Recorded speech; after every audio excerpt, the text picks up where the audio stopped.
les micros. Parce que ça permet d'avoir un son un peu moins saccadé parce que ça manque au bout. Moi, ce soir, Guylaine, avant de commencer, je voulais dire, moi, ce soir, ça coupe énormément chez nous. Parce que tantôt, Jackie parlait, puis c'était tout saccadé. Est-ce qu'il y a...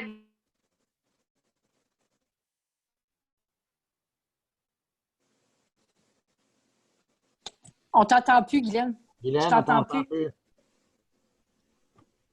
Ça va pas bien.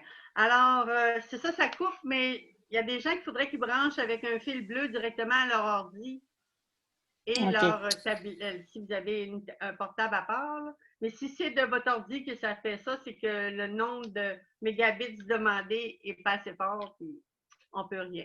Il y a un numéro de téléphone, Jackie, que tu pourrais donner, par exemple, que les gens puissent appeler pour au moins entendre, même s'ils ne voient pas. À moins que tu l'envoies à tout le monde. Oui, si jamais vous avez des problèmes de connexion, il était dans le courriel qu'on vous a envoyé pour le Zoom. Il y a une série de numéros de téléphone que vous pouvez appeler. Vous faites, si je ne me trompe pas, l'option 1 qui est pour le français, puis vous mettez le code de la rencontre. Parce que souvent, c'est ça que ça fait, c'est le seul moyen de réussir à se parler. Parce qu'il y en a qui ne les ont pas, je les ai proches, là, je pourrais vous le donner. Alors, tout le monde a reçu l'ordre du jour, j'en fais lecture, s'il vous plaît.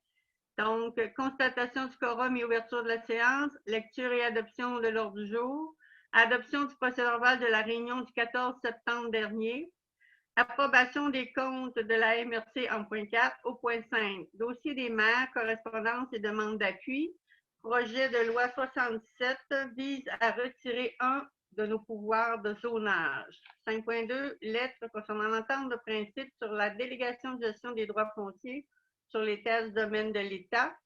5.3, lettre du MAMACH concernant le règlement 02 du 1039. Le point 5.4, c'est concernant la COVID-19. Au point 6, il y a une invitée qui est Mme Mélanie Lavoie du Centre d'action bénévole du Témiscouata. Ensuite, point 7, budget. Au point 7.1, il y a le tableau de bord qui va vous être présenté. Au point 7.2, mesures d'appariement fiscal montant en pourvoir dans le futur.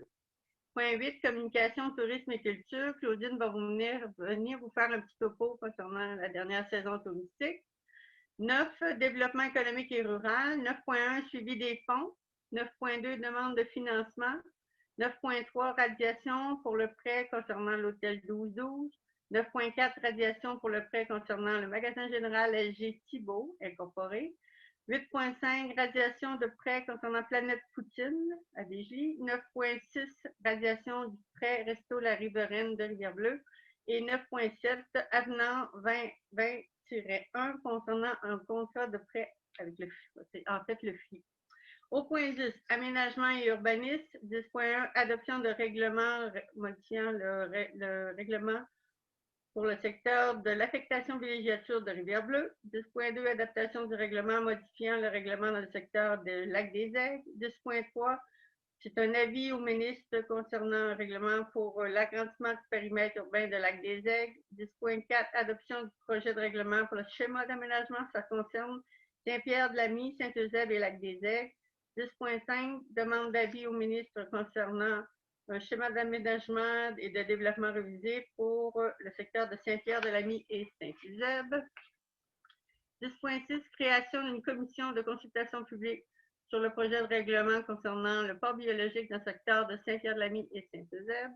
10.7, adoption de projet de règlement concernant l'aménagement et le développement révisé avec la compatibilité des usages en sous-affectation industrielle. En point 10.8, création d'une commission de consultation publique sur le projet de règlement concernant le schéma d'aménagement révisé. Et 10.9, demande d'un avis au ministre sur le projet de règlement modifiant le schéma d'aménagement et de développement révisé aussi. Au point 11, les dossiers du préfet. Au point 12, nomination de membres au comité de la sécurité publique de la MRC, ce qu'on appelle le CSP. 13, entente de principe sur la délégation de gestion foncière et la gestion du gravier sur les terres du domaine de l'État. Au point 14, Salon de l'emploi 2010, c'est-à-dire Salon de l'emploi du Témiscouata 2021. Au point 15, les bons coups. Au point 16, les affaires nouvelles. Est-ce qu'il y a des gens qui aimeraient qu'on ajoute tout de suite des points dans les affaires nouvelles? Vous voulez laisser ouvert? Donc, proposé par Normand? Oui, Normand et Louise. Il y avait... Ça va? On avait ensuite l'adoption du procès verbal. Un peu.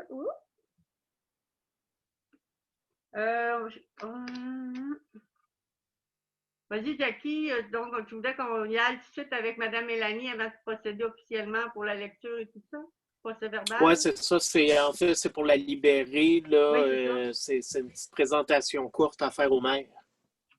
Donc, Mme Lavoie, si vous êtes disposée, on pourrait vous entendre tout de suite.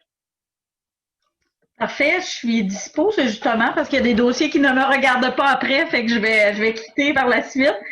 Votre offre du jour est vraiment chargée, fait que je vais être très brève, même si j'aurais plein de détails à vous donner, mais c'est pas grave. Je me présente, Mélanie Lavoie, je suis du Centre d'action bénévole à Ville-des-Gelis.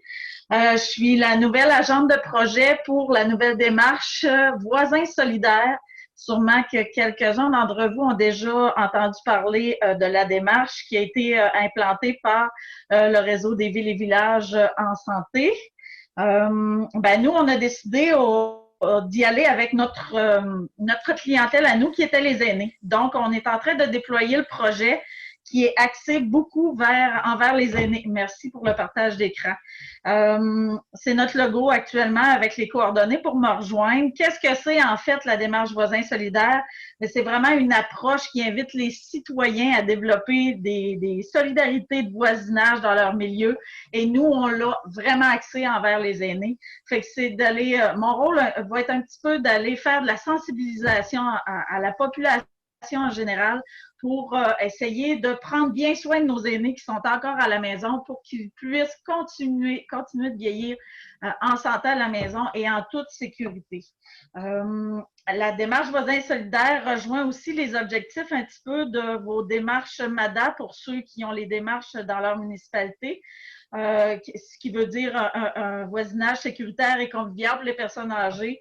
Donc, je pense que c'est une belle approche qui pourrait être regardée ensemble, les municipalités et nous autres locales, là, pour essayer de regarder ce qu'on peut faire ensemble. Moi, ce que je veux faire finalement, c'est d'aller vous voir, ceux qui seront intéressés par la démarche. C'est vraiment d'aller vous voir puis de regarder si ça serait possible que vous appuyiez la démarche Voisins solidaires. Ça n'engendre aucune dépense financière. C'est vraiment nous qui gèrons le projet. Mais ce qu'on peut faire, c'est de venir vous appuyer si vous avez des initiatives dans vos municipalités respectives, que vous voulez, vous avez des idées d'activités ou des choses comme ça, on peut voir ensemble comment on peut collaborer pour monter ces beaux projets-là. On peut regarder ensemble à quelle hauteur mon apport peut être aussi. Le projet, nous, il était possible par un financement CADA, Québec Amis des aînés. Donc, on joue encore là, dans les mêmes cordes. Bon, j'avais préparé des belles choses, mais vous avez une grosse offre du jour. Je ne veux pas prendre de votre temps. Moi, ce que je voulais parler aussi, c'était le rôle des municipalités. Je sais que c'est une question qui va venir. Bon, si on appuie votre démarche, quel est le rôle de la municipalité à vous appuyer dans la démarche Voisins solidaires? C'est tout simplement d'être des agents de diffusion pour rejoindre et toucher vos citoyens à vous autres. C'est un petit peu contribuer à la crédibilité du projet, puis à la visibilité des actions qui sont soit déjà en place ou qu'on va créer ensemble par la suite. Comme je disais, ça peut être possible si vous avez des idées d'action dans votre municipalité qui cadreraient bien dans notre projet Voisins solidaires, je suis à votre disposition pour voir à quelle hauteur on peut collaborer ensemble.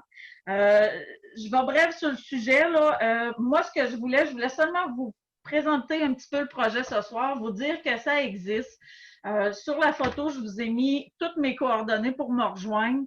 Moi, je suis ouverte si, à un moment donné, vous voulez en savoir plus sur le projet, qu'est-ce que ça implique, qu'est-ce qu'on peut faire ensemble. Vous aimeriez que j'y aille vous rencontrer votre équipe de conseillers, vos agents de développement, aux techniciens en loisirs, peu importe, je suis à votre disposition si jamais vous avez besoin d'informations ou d'en savoir un petit peu plus. Ça peut se faire par Zoom aussi, vu les circonstances actuelles.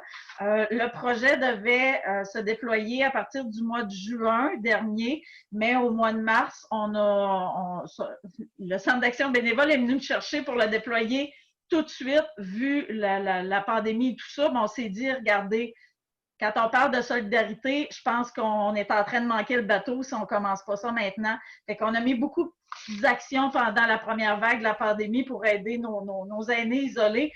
Ça aussi, je pourrais élaborer longtemps là-dessus, mais regardez-moi ce soir, ce que je veux vous dire, c'est vous voulez en savoir plus, ça vous tente, c'est un projet qui vous parle, contactez-moi, soit par email, par téléphone, peu importe. On va regarder ensemble ce qui est possible de faire, puis je pourrais aller vous en parler un petit peu plus longuement là, par la suite.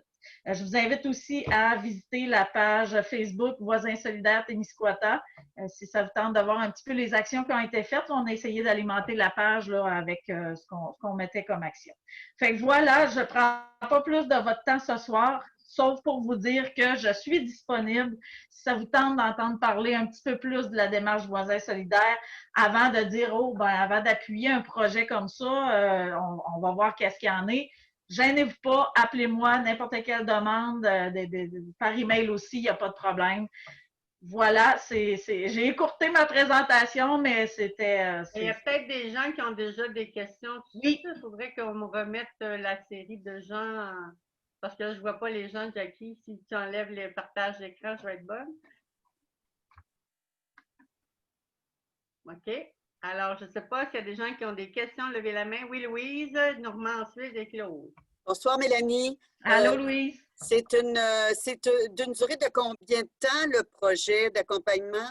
Ben, pour l'instant, nous, le projet, les sous qui sont venus de CADA étaient pour 2 ans. Sauf qu'actuellement, là, j'ai eu des discussions avec ma direction et si on réussit à bien implanter le projet, ben, ça va devenir un service du CAD, autant que de la popote roulante ou l'accompagnement transport.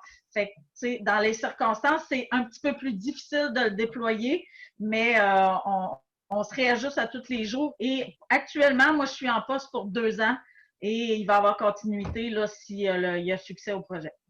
Parfait. Merci. Normand? Micro. Normand, ouvre ton micro, Normand. Ton micro.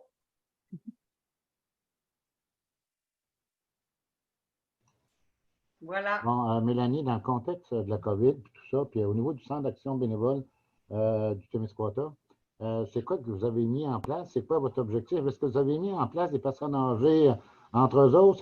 C'est quoi votre intervention depuis le mois de mars? OK, ben, je peux dire brièvement un petit peu les actions qui ont été posées. Nous, pendant la pandémie, on a géré une liste de bénévoles d'urgence. Je ne sais pas si vous aviez entendu l'appel du gouvernement que les gens pouvaient s'inscrire sur jebénévole.ca. Ben, mon premier travail, quand je suis rentrée en poste, c'est de rappeler tout ce monde-là et de monter une banque de bénévoles. Fait que les gens qui étaient âgés, isolés, qui étaient en confinement, qui ne pouvaient plus sortir de la maison, qui n'avaient pas de possibilité de se faire livrer, nous appelaient et nous, on les mettait en contact avec un bénévole qui allait rendre ces services-là aux personnes âgées. On a eu de la sensibilisation envers les différents comités bénévoles. Nos comités bénévoles sont tous sensibilisés à ce projet-là. On a eu aussi un jumelage citoyen aîné. C'est toujours avec nos bénévoles qui se sont inscrits. Il y a des familles qui nous ont appelés dire regarde, ma mère est à tel endroit, est isolée, on peut pas, on peut l'appeler, mais on n'est pas proche. Est-ce qu'on peut avoir un jumelage? Nous, on avait des bénévoles qui prenaient le téléphone, appelaient 1 fois, 2 fois par semaine, prenaient des nouvelles, avez-vous besoin de quelque chose? S'il y avait besoin d'une petite commission, le bénévole allait, faisait la petite bénévole. Fait qu'on était le lien entre les bénévoles et les gens qui avaient besoin, finalement. Là. Puis, est-ce que vous avez desservi l'ensemble de la MRC ou c'est strictement le secteur où vous êtes situé? C'est l'ensemble de la MRC. Je ne peux pas vous dire qu'il y en a eu dans toutes les municipalités parce qu'on n'a pas eu de demande. Mais ma liste de bénévoles d'urgence, il y avait, je pense, 2 municipalités que je n'ai pas réussi à en avoir. Mais les municipalités où on n'en avait pas au début, on a fait un appel ciblé aux gens de cette municipalité-là et on a réussi au moins à aller chercher un bénévole qu'on pouvait avoir ses services si jamais on avait de la demande parce que ça allait toujours selon la demande. Fait qu'il y a beaucoup de municipalités qu'il n'y a pas de gens qui nous ont appelés pour demander est-ce que c'était parce qu'il n'y avait pas de besoin ou c'était tout simplement parce qu'ils n'étaient pas au courant, je ne sais pas. Là. Moi, je pense que c'est peut-être plus parce que les gens ne sont pas au courant ou ils pensent parce que vous êtes basé plus dans le secteur de Desjolies que vous ne desservez pas nécessairement le secteur de Saint-Athanase ou de Pointe-Gamo ou dans d'autres secteurs Squatec. Je pense qu'il y aurait intérêt à le publiciser aussi. Là. Ben, présentement, on travaille, vu que tu en parles, là, on travaille sur un projet. C'est un petit dépliant, je vous le montre un petit peu à l'écran ici, là, qui est en fabrication. On veut faire un envoi massif à tous les résidents du Témiscouata au complet. On est en train de travailler là-dessus justement pour faire connaître Voisins solidaires et pour solliciter les gens à aider des aînés isolés de leur environnement, de leur municipalité, de leur rue et tout ça. On est en train de regarder ça, sauf que présentement, ben, on a un petit problème de financement pour les envois parce qu'un envoi massif au Témiscouata, c'est au-dessus de 2000 $ de frais. On est à travailler là-dessus pour aller chercher peut-être des partenaires pour nous aider là-dessus, mais c'est quelque chose qui s'en vient, Guylaine, vraiment. Mais pour vous expliquer un petit peu là, pourquoi ça n'a pas été fait encore, c'est parce que quand on m'a engagée, au début, on devait s'asseoir et planifier comment on déployait Voisins solidaires et après ça, se mettre en action. Sauf qu'avec la pandémie, ils m'ont engagé, on s'est mis dans l'action tout de suite et là, on est à l'étape de s'asseoir et réfléchir ce qu'on fait pour la suite. Et c'est pour ça que je suis là ce soir vous en parler parce que c'était une des premières étapes qu'on avait à la base dans le projet, mais qui a été repoussée avec les circonstances. C'est pour ça que je tenais à venir vous en parler un petit peu ce soir. Oui, Claude avait une question. Ensuite, Carmen. Non, ça va? OK, Carmen. Là, tu as parlé du soutien qui peut être apporté aux personnes aînées, mais est-ce qu'une partie du projet qui concerne l'inverse aussi, l'apport des personnes aînées au niveau des voisins? Je pense que les personnes aînées peuvent apporter aussi à leurs voisins, puis c'est une grande richesse. Y a-t-il une partie de votre projet qui concerne cette partie-là, de façon de voir? Oui, vraiment. Ben, comme je vous dis, on est en train de le réfléchir comment on va le faire, mais oui, ça fait partie des projets et on va même solliciter les enfants à l'école quand on va pouvoir toujours parce que de l'intergénérationnel, c'est très valorisant autant pour les élèves que pour les aînés. On veut aller les conscientiser dès le jeune âge à prendre soin de ses voisins qui sont un petit peu plus âgés par des petits gestes simples. Sur notre logo, vous avez vu que notre slogan, c'est simple comme bonjour. Ben, c'est ça, être un voisin solidaire. C'est aussi simple que dire bonjour à notre voisin ou à notre voisine quand on la voit sur le bord de la rue. Mais oui, en effet, c'est une portion qu'on est en train de regarder comment, dans les circonstances actuelles, on peut déployer tout ça aussi, d'aller faire de la sensibilisation auprès des aînés parce qu'à la base, je devais aller me rendre aussi dans les résidences personnes âgées, d'aller dans les HLM, tout ça, aller voir les aînés qui vivent là-bas pour voir quel apport eux peuvent apporter à leur voisinage aussi. Et ça peut être entre voisins aînés aussi. Mais là, avec toute la pandémie, ça a comme été mis sur la glace de me présenter pour aller faire de la sensibilisation. Mais on est en train de regarder comment on peut la faire quand même, mais sans être en présentiel. Alors, on va suivre ça de près, Mélanie. S'il y a des gens qui ont des questions, ils ont tes coordonnées. Sinon, on va communiquer avec nous, on les acheminera. Parfait. S'il y a des questions, ils vont communiquer avec toi. Ça vous va pour ce point-là? Merci beaucoup. Je vous remercie pour votre temps. Bonne soirée tout le monde. Merci. Alors, si vous voulez bien, on va aller avec le procès-verbal de la réunion du 14 septembre. Vous aviez reçu copie pour les personnes qui étaient présentes. Est-ce que c'est conforme? Il y a des coquilles, des choses à modifier? Sinon, ça me prendrait une proposition. Oui, Carmen?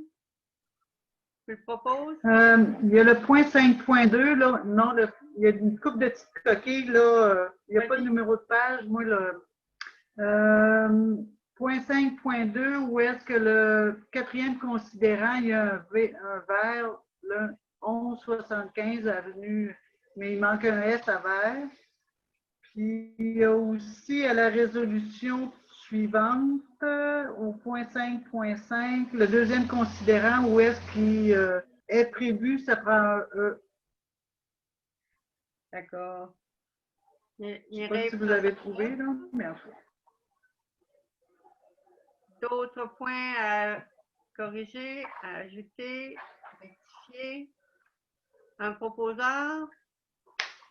Oui, Pierre, appuyé de Richard? Ou Gaston, je sais pas, les deux ont levé la main. J'aimerais que Jackie fasse un petit suivi par rapport à ce procès-verbal-là, s'il vous plaît. Oui, en fait, on avait adopté là, la résolution en appui à Brome-Missisquoi concernant les chiens dits dangereux, donc pour élargir la palette de ceux qui peuvent se prononcer. On avait appuyé le centre infotourisme de Desjardins pour qu'il reste à Desjardins, pour qu'il reste ouvert. On avait reçu la confirmation que le règlement 2.10.31 modifiant le schéma d'aménagement était conforme. On avait reçu un projet de règlement concernant la vente, la location et l'octroi de droits immobiliers sur les terres de l'État. Sauf finalement, c'est des baux de villégiature en territoire public. On avait appuyé la résolution concernant le Centre de services Canada à Pointe-les-Gamouk. On avait appuyé le projet Laurentia, qui est le projet du port à Québec. Stratégie de développement économique, on avait fait valoir le point que c'était à chaque MRC de faire son choix. Ensuite, il y avait des questions de publicité dans le guide touristique. On avait donné une gratuité exceptionnellement pour 2020 à cause du contexte de pandémie à tous les partenaires privés, de toutes les entreprises. Développement économique, on avait la demande de financement qui a passé sur les 2 années, là, 100 000 à raison de 50 000 chacune.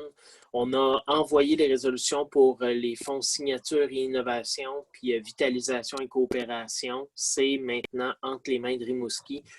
Eux autres ont transféré à Québec qui sont en train de préparer les 2 protocoles d'entente. Puis une fois que les protocoles d'entente vont nous être parvenus, là, on va pouvoir enclencher le processus. Mais déjà, là, on a de la documentation de rédiger.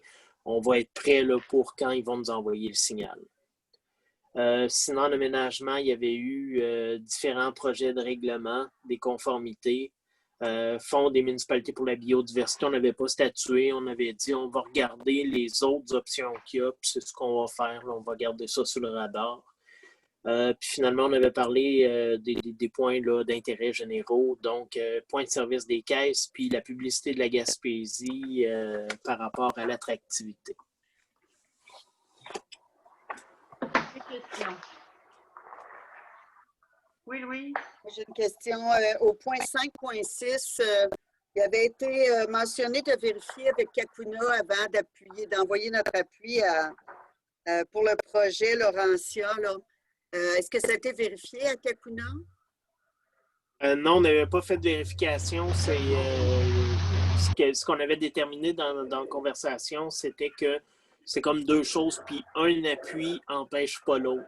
Okay. Le projet de Québec est pour une certaine destination. Celui de Kakuna, c'est vraiment pour autre chose. Là. Puis avec la pouponnière de Beluga, on s'entend que ça va être un petit peu plus complexe à Kakuna que ça va l'être à Québec.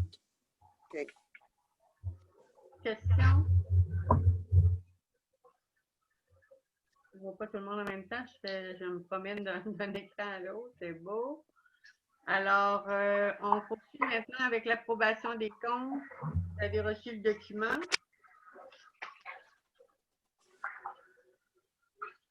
Vous avez des questions? Moi, j'ai une question. Ben, peut-être que c'est passé dans les comptes du précédent Juste un mois. moment, s'il vous plaît, il y a quelqu'un qu'on entend faire des scrouch-scrouch, là. On n'entend plus Louise. Il mange des chips. OK, vas-y, Louise, reprends, s'il te plaît. Dans les comptes, peut-être que c'est passé ou peut-être que je ne l'ai pas vu. Je vois des montants qui sont remis là, aux restaurateurs qui ont contribué à la campagne de sociofinancement du Resto Frigo. Puis je ne voyais pas l'auberge du village. Est-ce que ça a été fait dans le mois précédent? Je ne me souviens pas, ou ça va être fait dans le mois prochain?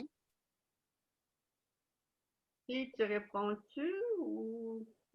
Je sais qu'il y avait eu des versements qui avaient été faits. C'est Simon aussi qui a fait un suivi. Je sais pas si... C'est ça. Ça dépend tout le temps aussi quand le restaurateur envoie ses factures aussi. Là. C'est ça, il y a une facture qui vient avant ça. OK, parfait. Oui. Mais en Merci. principe, ça l'a été fait. là. C'était 2500 repas qui étaient prévus, puis ça l'a été fait. Où il y avait des questionnements, c'est les gens qui n'ont pas profité du billet qu'ils ont, là, de leur gratuité, puis qui n'ont pas bénéficié, mais c'était libre à eux de le faire ou pas, parce qu'il y en a qui m'ont posé la question, est-ce que tout le monde a été chercher son take-out, là, apporter ses choses, mais pas partout. ça. OK, merci. D'autres questions par rapport à ça? Oui, Normand? Micro. Oui, c'est fait. Au niveau du piégeage de castor, là, 362, c'est qui demande, puis comment que c'est fait, puis ainsi de suite. Y a quelqu'un qui peut me répondre là-dessus? C'est Mathieu qui s'occupe de En ça. fait, Ah. en fait, c'est ça. C'est Mathieu qui constate une obstruction. Si vraiment il y a une obstruction, là, on fait le piégeage, mais idéalement, on le fait pas faire, là, on le fait faire en saison de trappe, donc quand la peau a vraiment un bon prix. Mais c'est vraiment là, pour les cas de problématiques particulières en lien avec l'obstruction d'un cours d'eau. Est-ce que c'est un montant fixe, comme quand nous, on en faisait faire, c'était 50 du castor? Est-ce que c'est un montant fixe comme ça ou... Non, C'est- c'est pas un montant fixe parce qu'on n'a pas de politique, semble-t-il, à ce sujet. Alors, je vais laisser peut-être Mathieu élaborer, mais le questionnement, je l'ai eu, moi aussi. C'est sûr, on n'a pas établi de politique en tant que telle. Puis le montant, là, il est entendu entre le trappeur qui est le fournisseur de services et moi, là, en fonction de qu'est-ce que normalement on paye 50 $ du castor, mais dans des circonstances où j'ai pas de trappeur, le trappeur que j'ai trouvé, ben il me charge un petit peu plus cher, ben j'ai comme pas le choix de procéder pareil pour faire le trappage. Mais si on était capable d'établir une politique, ça serait super. Ben, moi, j'avais un questionnement justement pour qu'on établisse des règles, une politique qui serait la même partout, avec le même tarif, parce que de toute façon, la facture est retournée, c'est la municipalité qui doit l'assumer. Fait que si à un C'est ça. moment donné, le trappeur charge 100 $ par castor, qui prend puis qui enterre parce qu'il ne le fait pas durant la période où il peut la vendre, la peau, ben, je sais pas, moi, je connais un gars chez nous qui en trappe, puis des fois, il donne 5 $ du castor, tandis que là, on leur donne 50 ou 60. Fait qu'il faudrait peut-être définir un peu plus les balises, comment on le fait, puis quand on le fait, puis de quelle façon, là, parce que ça risque de faire du chichi. Il y a quelqu'un qui a dit la même, mais je cherche. Sonia? Sonia, OK. Non, c'est bon, c'est pas ça. Oui, il y a M. Pierre. Voici. Oui, bon, moi, j'en ai fait faire. Mathieu m'a donné un permis dernièrement. On a fait faire, on donnait 50 $ du castor et puis on payait le kilométrage. Mais là, on me dit qu'il y a une facture à la MRC, mais c'est la municipalité qui paye ou la MRC? Parce que moi, j'ai payé directement. là. Non, c'est ça, Pierre. Dans le fond, vous avez le choix entre payer directement le fournisseur ou que c'est la MRC qui le paye et on refacture par la suite Bon. à la municipalité. C'est bon, merci. Fait en le faisant directement, on sauve un intermédiaire. Ouais.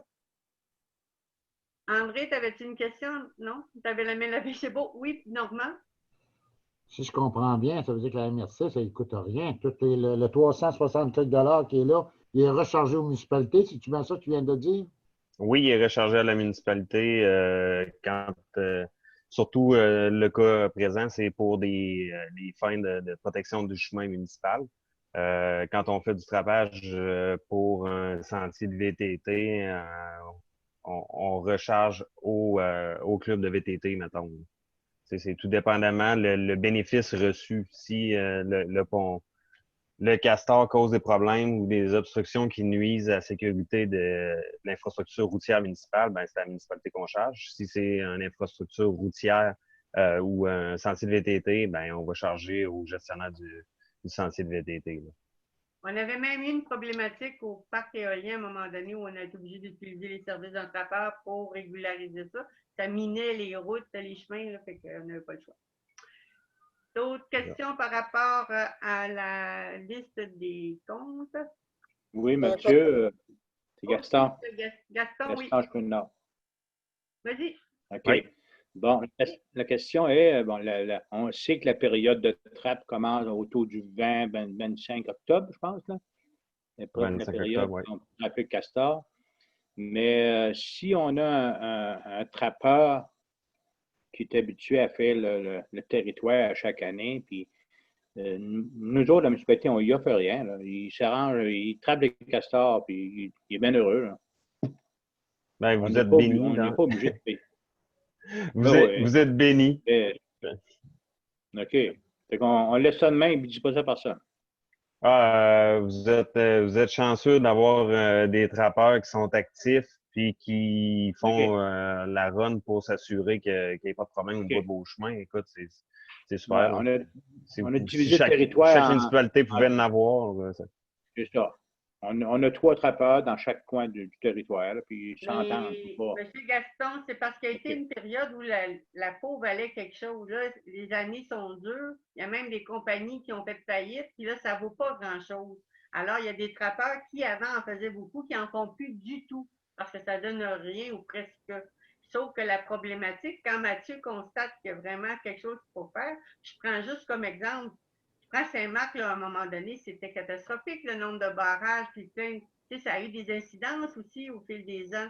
Et c'est ça qu'on veut éviter. Alors, ce que Mathieu fait, il propose à quelqu'un ou il entend parler que quelqu'un est intéressé. La personne va y aller, mais elle peut charger le prix qu'elle veut. On n'a pas de règles de définies. C'est pour ça que ça serait peut-être important d'en établir une. Et je vous dirais qu'à chaque année, les travailleurs qui étaient sur ma liste, j'en perds. Il n'y en a pas beaucoup qui s'ajoutent, puis il y en a qui arrêtent d'en faire. Fait que si vous connaissez les trappeurs qui sont intéressés, j'ai aucun problème à les ajouter. Ce sont des personnes de confiance aussi, parce qu'une job à moitié faite, ça donne rien à faire. Alors, on revient avec ce système-là. Oui. Et, Richard, je pense qu'il y avait... Oui, ma question, Mathieu. Toi, tu as décidé de donner tel montant à ce trappeur-là. As-tu avisé la municipalité concernée du montant que tu lui donnais? Parce que si c'est remboursé par la municipalité?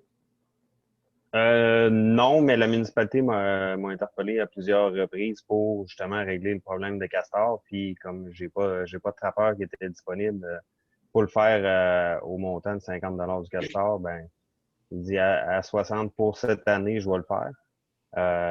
Mais l'année prochaine, ça risque d'être plus élevé que ça. OK. Ce serait bon que la municipalité concernée s'aille aviser avant de lui donner des montants, parce que c'est pas le fun de recevoir un bill des fois là, pour 2-3 castors, ça a coûté 300-400$. Mais la différence de coût, c'est 10 $ du castor. C'est pas 300-400$. OK. Ça veut dire qu'il n'a pas plusieurs. Ben, c'est 60 $ du castor plus les frais de déplacement. Fait que c'est pas tant souvent, c'est pas tant le nombre de castors que tu pognes que le nombre de fois que tu y vas pour les pogner. Ouais. OK. Quelqu'un qui y va juste 2 fois et qui me dit qu'il n'y a plus de castor là, c'est quelqu'un sur qui je ne peux pas me fier. Il ne faut pas juste non plus payer du kilométrage pour essayer de les trouver, puis finalement, ça se solde à rien. Hein. Fait on regardera pour une politique ou des règles, mais on vous revient avec ça éventuellement. Ça vous convient comme ça? D'autres questions par rapport à la liste des comptes? Sinon, ça me prendrait une proposition pour l'adoption. Oui, M. Martel?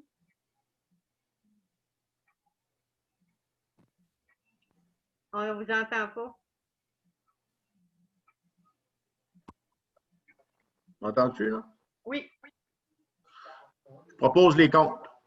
Proposé. Il y avait Gaston, puis il y avait Pierre qui l'avait fait juste avant, mais je pensais que tu avais une question.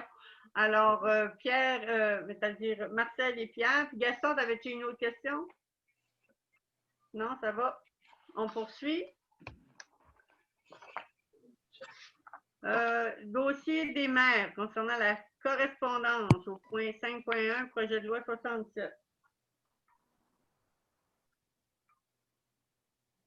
En fait, on vous a retransféré un courriel que vous avez sûrement déjà reçu au moins d'une source. C'est en fait à la fois l'UMQ et la FQM défendre ce point-là. Je ne sais pas si vous avez eu le pur bonheur de lire le projet de loi 67. En fait, il y a un élément qui achoppe pour les associations municipales, puis c'est le fait que le gouvernement dit que les municipalités ne pourront pas légiférer pour les gens qui vont louer, par exemple, leur maison pour une portion de l'année pour faire là, de la location. J'ai oublié le terme, collaboratif. Airbnb. Oui, c'est ce genre de modèle-là. Donc, puis effectivement, la proposition qu'on fait, c'est d'adopter une résolution appuyant la position de nos associations municipales parce que oui, ça peut sembler assez bénin, mais on le voit déjà. On commence à avoir des problématiques de cohabitation sur le territoire entre des résidents qu'on va dire permanents puis d'autres qui commencent la location. C'est important que la municipalité puisse prévoir dans quel secteur elle veut le permettre, de préparer le terrain, d'avoir un dialogue avec les citoyens dans ce secteur-là pour s'assurer que ça se fasse correctement.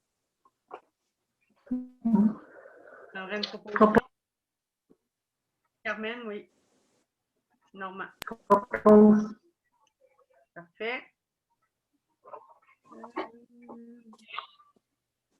Oui, d'accord. Quand je vais faire des corrections, quand je donne les noms des prénoms qui sont doubles, je prendrai la peine de nommer le nom de famille pour identifier les gens comme il faut. Alors, au point 5.1, ça va, tu as pris en note, Jackie, les propositions. 5.2, la lettre concernant l'entente de principe pour la délégation de gestion des droits fonciers. Oui, ce qu'on vous a envoyé, c'est la lettre et l'entente. Pour l'instant, prenez ça comme une information. On va aller aux sources pour avoir plus de détails par rapport au contenu de l'entente. Je ne vous cacherai pas qu'on avait des grands espoirs par rapport à ça. Puis on se rend compte qu'au final, la division des revenus par rapport à ça va quand même demeurer 50-50. Il y a des gains quand même, notamment pour tout ce qui est les frais d'administration autour de ces terrains-là, des droits fonciers qui sont gérés, mais c'est somme toute pas tout à fait représentatif de la charge de travail réelle. On considère, comme plusieurs MRC, que la charge de travail est plus grande du côté des MRC, mais on va l'analyser vraiment comme il faut. C'est quand même une avancée. Faut voir que nos associations municipales ont fait un certain progrès là-dedans. Puis on va vous revenir probablement à la prochaine rencontre là, pour une adoption plus formelle. Ça va?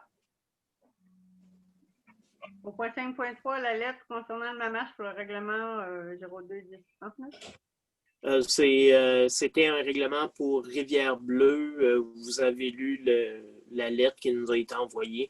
Donc, il nous le refuse en disant qu'il va falloir faire une démonstration sur 10 et 15 ans. Puis ça, prenez-le en note parce que c'est un commentaire qu'on reçoit de plus en plus. Il nous demande les potentiels de croissance sur 10, sur 15 ans. Fait qu'il y a quand même de l'ouvrage à faire. Là. Fait que, il faut en prendre note. C'est pas automatique. Là. Fait qu'il faut y songer. Voyez à long terme quand vous faites des demandes de modification de schéma parce qu'elles sont rendues de plus en plus pointillées. C'était déjà compliqué avant, imaginez-vous là. Fait qu'on a besoin d'avoir des argumentaires qui sont bétonnés, puis même à ça, ils les refusent. Fait que c'est quelque chose. On poursuit 5.4 concernant la COVID. C'est sûr, il y avait entre autres aujourd'hui une couple d'appels qu'on a eu autant avec le CI3S, les gens, les élus, et il y avait des gens de la sécurité publique. Pas les administrations publiques, il y avait aussi des appels. Juste vous mentionner, je ne vous ai pas contacté au cours des derniers jours parce qu'il n'y avait pas de nouveaux cas qui se sont ajoutés chez nous dans le Témiscouata. On est toujours à 38, comme ça l'était lors de notre dernière rencontre téléphonique qu'on a fait. Il n'y a aucun cas actif, ça n'est pas rajouté. Pour le Bas-Saint-Laurent, au complet, c'est 404 cas qu'il y a depuis le début de la pandémie. Il s'en était rajouté une couple aujourd'hui. Puis il y en a qui ne sont pas comptabilisés, mais qui concernent entre autres le centre hospitalier de Rimouski, qui vont paraître probablement demain, mais qui étaient en après-midi déjà un peu sur les réseaux. Là. Ce que je veux mentionner là, par rapport à ce point-là, c'est que je tenais à remercier tous ceux qui ont pris la peine de sensibiliser le plus fortement possible leurs contribuables à se ressaisir pour faire en sorte qu'on s'en sorte carrément, qu'on s'en sorte vivant. Dans le sens que Vous avez pris le temps de peut-être annuler des activités, de pas émettre de permis, de faire en sorte qu'il y a des réunions qui devaient se faire mais qui ne se sont pas tenues. Je pense que c'était un plus parce que ça a permis de stabiliser un peu notre situation. Ce qu'il faut qu'on mentionne aux gens, ben bravo parce que ça ne se fait pas tout seul. Il faut que chacun se responsabilise et qu'on le fasse du mieux possible. Mais il ne faut pas dire que là, c'est fini, puis on passe à autre chose. Vous avez vu aujourd'hui, il y a des secteurs qui ont été carrément considérés maintenant dans le rouge et c'est ce qu'on ne veut pas. Et pour ça, ben, il y a des actions à prendre. Aujourd'hui, avec les autres élus, il y a des choses qui ont été un peu discutées. On tente aussi avec le député, nous, de notre circonscription, qui est les Basques-Rivière-du-Loup-Témiscouata, peut-être de relancer un peu, de faire une autre visibilité, soit par une campagne dans les journaux ou par une lettre à la poste pour dire merci à tous ceux qui font des efforts pour justement qu'on se maintienne au niveau qu'on est là, puis peut-être qu'on se ramène ça encore à la zone jaune, puis éventuellement qu'il n'y aura pas de problème. On n'est pas non plus dupes, la tête dans le sable, puis on est vraiment sur un fil. Ça peut changer du jour au lendemain. Tout va bien aujourd'hui. Et demain, il peut arriver une éclosion quelque part qui change toute la donne. Par contre, si on fait tout encore en notre possible pour maintenir ça comme ça l'est, bien, c'est un plus. Parce que moi, ce que je me souviens, entre autres, c'est que quand on était au Bas-Saint-Laurent, toujours cité les élèves modèles, tout va bien, c'est merveilleux. Il est arrivé quelques événements, entre autres, avec les cégeps, où ça a complètement basculé de l'autre côté. Après ça, on s'est fait matraquer avec l'histoire de la compétition sportive au niveau de la coupe, au niveau des Braves, ils ont mérité, puis ça a fait parler de nous partout à travers le Québec, mais pas nécessairement comme on aurait voulu idéalement. Puis après ça, on s'est fait citer parce qu'il y avait à l'éclosion à Saint-Eusèbe. Puis là, je me faisais tout le temps remettre ça à chaque fois qu'on avait des interventions, des rencontres, tout ça. Là, je dis maintenant que là, on est stable et qu'on n'en a pas de cas pour le moment, ben, n'est pas nous matraquer puis nous faire pénaliser en disant qu'on ferme les restaurants, on ferme les bars, qu'on est dans zone rouge. J'ai dit, vous allez complètement démobiliser notre monde. Moi, ce que je veux, c'est du renforcement positif. S'il m'était arrivé en disant, ça va tellement bien au Témiscouata que le Nouveau-Brunswick a décidé d'ouvrir la zone au Ville-Barrage, j'aurais sauté au plafond parce que je me serais dit, on fait un bonbon au lieu d'un coup de matraque. Mais c'est pas ça, puis on continue quand même à discourir puis à faire prendre conscience aux gens qu'on n'était pas pire qu'Avignon, mais c'est nous autres qui a été coupés premier, par exemple. Puis là, on essaie de ramener ça, c'est pas évident. Mais si on regarde pas nécessairement au Nouveau-Brunswick, mais qu'on regarde chez nous, si on ne veut pas dans les quelques jours, parce qu'on nous a dit c'est comme ça pour cette semaine, on maintient la zone orange, mais on ne sait pas en fin de semaine. Alors, ce que je veux, moi, c'est qu'on continue nos efforts pour faire en sorte qu'on félicite les gens, parce qu'on ne fait pas ça tout seul. On les encourage à continuer leur beau travail. Ça a l'air d'une rengaine, là, mais on ne dira jamais assez. On va répéter le même message, mais c'est comme ça qu'on les sensibilise. Puis là, vous voyez la période de chasse qui arrive à grands pas. L'arbalète, c'est pas tout le monde qui la pratique. Sauf que là, ça rouvre d'aplomb en fin de semaine. Il faut juste inciter les gens à appliquer les consignes puis faire en sorte que nos contribuables soient aussi en droit de revendiquer que ce soit maintenu, que les gens fassent attention. Qu'ils viennent, c'est une chose, mais on ne veut pas perdre des services parce que les gens de l'extérieur, ils viennent. Là. Alors, je ne veux pas vous faire une chanson pendant une demi-heure. Je voulais surtout vous remercier parce que je sais qu'il y en a qui ont vraiment porté des actions qui ont été très, très à l'affût de tout ce qui se faisait. Tout ça, vous avez suivi ça de près. Je vous demande juste de continuer dans cette lignée-là pour réussir à s'en sortir comme ça. Là, on attend de voir si le Bas-Saint-Laurent va maintenir le même rythme partout. J'ai des gens qui étaient en appel-conférence aussi à un moment donné après-midi. J'ai Normand puis Gaëtan. Je ne sais pas si vous autres, de votre côté, vous voulez rajouter des choses par rapport à ça. Ou si, une fois qu'on aura discuté, vous, M. Morin puis Gaëtan, il y a peut-être d'autres questions, j'y répondrai. Normand?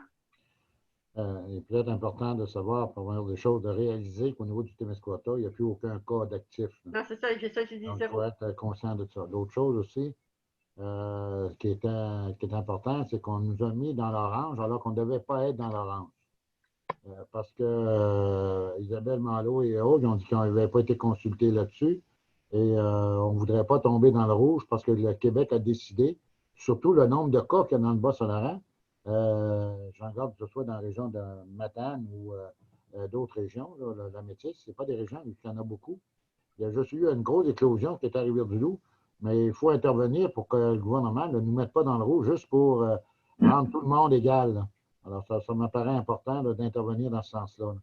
C'est ce que j'ai fait aujourd'hui. C'est la ligne qu'on a sortie après-midi avec les élus du Bas-Saint-Laurent. Je ne sais pas si Gaëtan voulait rajouter quelque chose.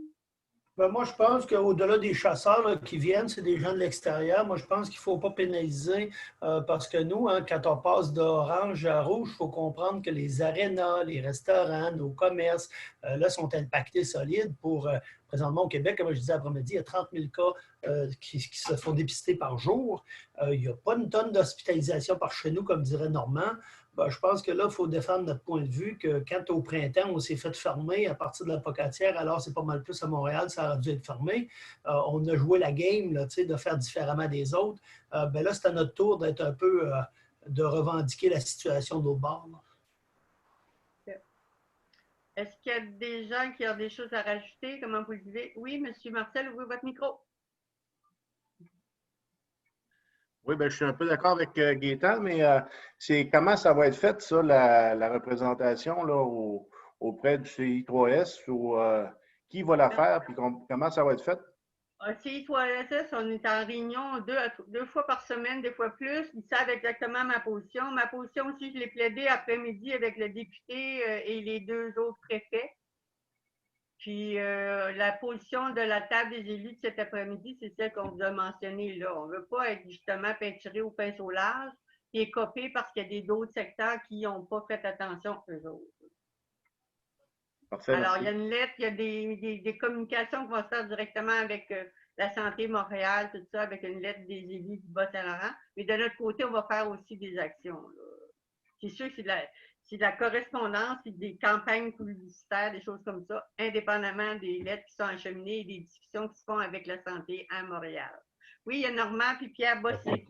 Peut-être pour répondre à ta question, dans le fond, c'est la table des élus du Bas-Saint-Laurent avec les députés provinciaux, les députés fédéraux, puis il y a des représentants comme du ministère des Affaires municipales et d'autres ministères. Donc, comme aujourd'hui, c'est sûr et certain que c'était une position d'ordre politique, je dirais, là, par rapport à la position qu'on devait prendre cette semaine. Ben, c'est sûr et certain que ça n'incluait pas les fonctionnaires là-dedans. Non, c'est ça, mais c'est la position de la table régionale des élus. Il y a les députés sont en ligne, tout ça, mais juste avant cette rencontre-là, les trois préfets, nous, on avait eu un appel vidéoconférence avec pas le ministre, mais le député, pour que lui, justement, il amène nos messages jusqu'à la table, au caucus. Alors, ils savent exactement où on se positionne, fait que j'ai hâte de voir si ça va être pris en compte.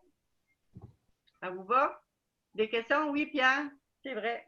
Bien, si on dit qu'on a 0 cas dans le Témiscouata, on ne devrait pas questionner le fait de nous mettre en rouge. On devrait questionner le fait de ne pas nous redescendre en jaune. C'est pas normal qu'on soit orange si on n'a pas de cas. C'est la position qu'on a défendue aussi parce qu'on voulait justement que ce ne soit pas toujours on matraque, on veut quelque chose de renforcement positif. Tu sais, il y a une carotte intérieure. Il y a quoi d'intéressant à l'autre bout, que ça fait en sorte que les gens disent ah, ça va nous permettre de revenir dans la zone antérieure. Mais ça, ils n'ont pas voulu qu'on embarque là-dedans. Là. Non. Parce qu'il y a justement des secteurs où ils savent bien trop que les 28 jours, là, il en reste juste la moitié à passer. Puis ça ne semble pas qu'il y ait une lumière pour certains au bout du tunnel. Nous autres, pour le moment, on est heureux, mais il y en a d'autres, là, ça risque de se prolonger. Normand? Peut-être aussi, c'est parce que, Pierre, j'ai parlé, moi, avec une journaliste de Radio-Canada, qui faisait, en tout cas, sur certaines entrevues versus la frontière, et elle me disait que pour changer de jaune à aller orange, ça prenait 30 cas par jour pendant une période de temps. On n'a jamais eu ça. On a eu une journée qu'il y a eu 30 cas à Rivière-du-Loup, puis ils nous ont changé à orange. C'est une décision complètement arbitraire qui a été faite à Québec. Et en plus, la directrice, la PDG, a dit qu'elle l'a pris une heure avant que ce soit annoncé officiellement. Puis la journaliste de Radio-Canada disait que le changement qu'on faisait ne se faisait jamais sans consultation avec la région. Puis Isabelle Malo nous dit qu'elle n'a jamais été consultée là-dessus, ça s'est décidé à Québec. Alors, tout ça, ça me questionne, moi. Là. C'est ça. Alors, on vous tient au courant s'il y a de quoi qui change de façon plus rapide ou quoi que ce soit. on vous envoie un courriel. Mais pour le moment, croisez-vous les doigts et continuez à faire votre beau travail, comme on dit, pour pas qu'il y en ait de cas qui s'ajoutent. Ça vous va? Alors, on poursuit. On arrive au point, attends un petit peu. Les mesures, le maintien des cas, OK. L'invité, on le fait. Au point 7, tableau de bord, budget.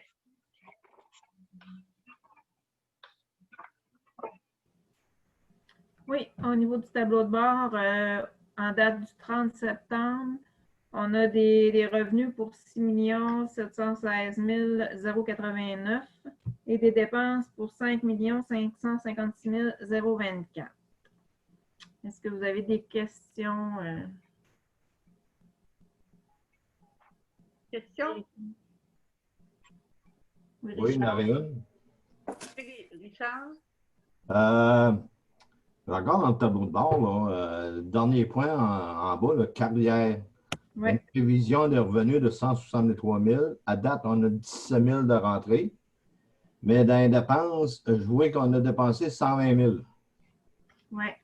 C'est parce que ça, les carrières sablières, c'est toujours du 1er avril au 31 mars. Puis, avant que c'est Michel Caron, avant qu'elle reçoive toutes les formulaires des gens pour dire, OK, là, on a tant en carrière et tout ça, mais tu sais, la dernière remise n'est jamais faite avant le mois de juin.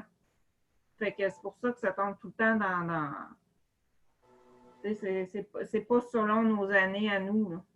Fait que je trouve que ça débalance. Ça, c'est le dernier versement de 2019 qui est là-dessus. OK. Bon. On n'avait pas toutes les données pour l'actualiser en date d'aujourd'hui, maintenant. C'est ça. Fait que là, on a payé ça, puis... Ça veut dire que les revenus ne sont pas tous comptabilisés encore. Non, non, non. Loin de là, parce qu'il y en a une petite. Loin de là, c'est ça. OK. D'autres questions? Oui, M. Normand. Michel, au niveau des revenus, au niveau des dépenses, on parlait des prévisions de 10,5 millions, on est à 6,7. Puis la même chose au niveau des dépenses, on est à 5,5, puis les prévisions sont à 10. Je regarde, il reste 3 mois.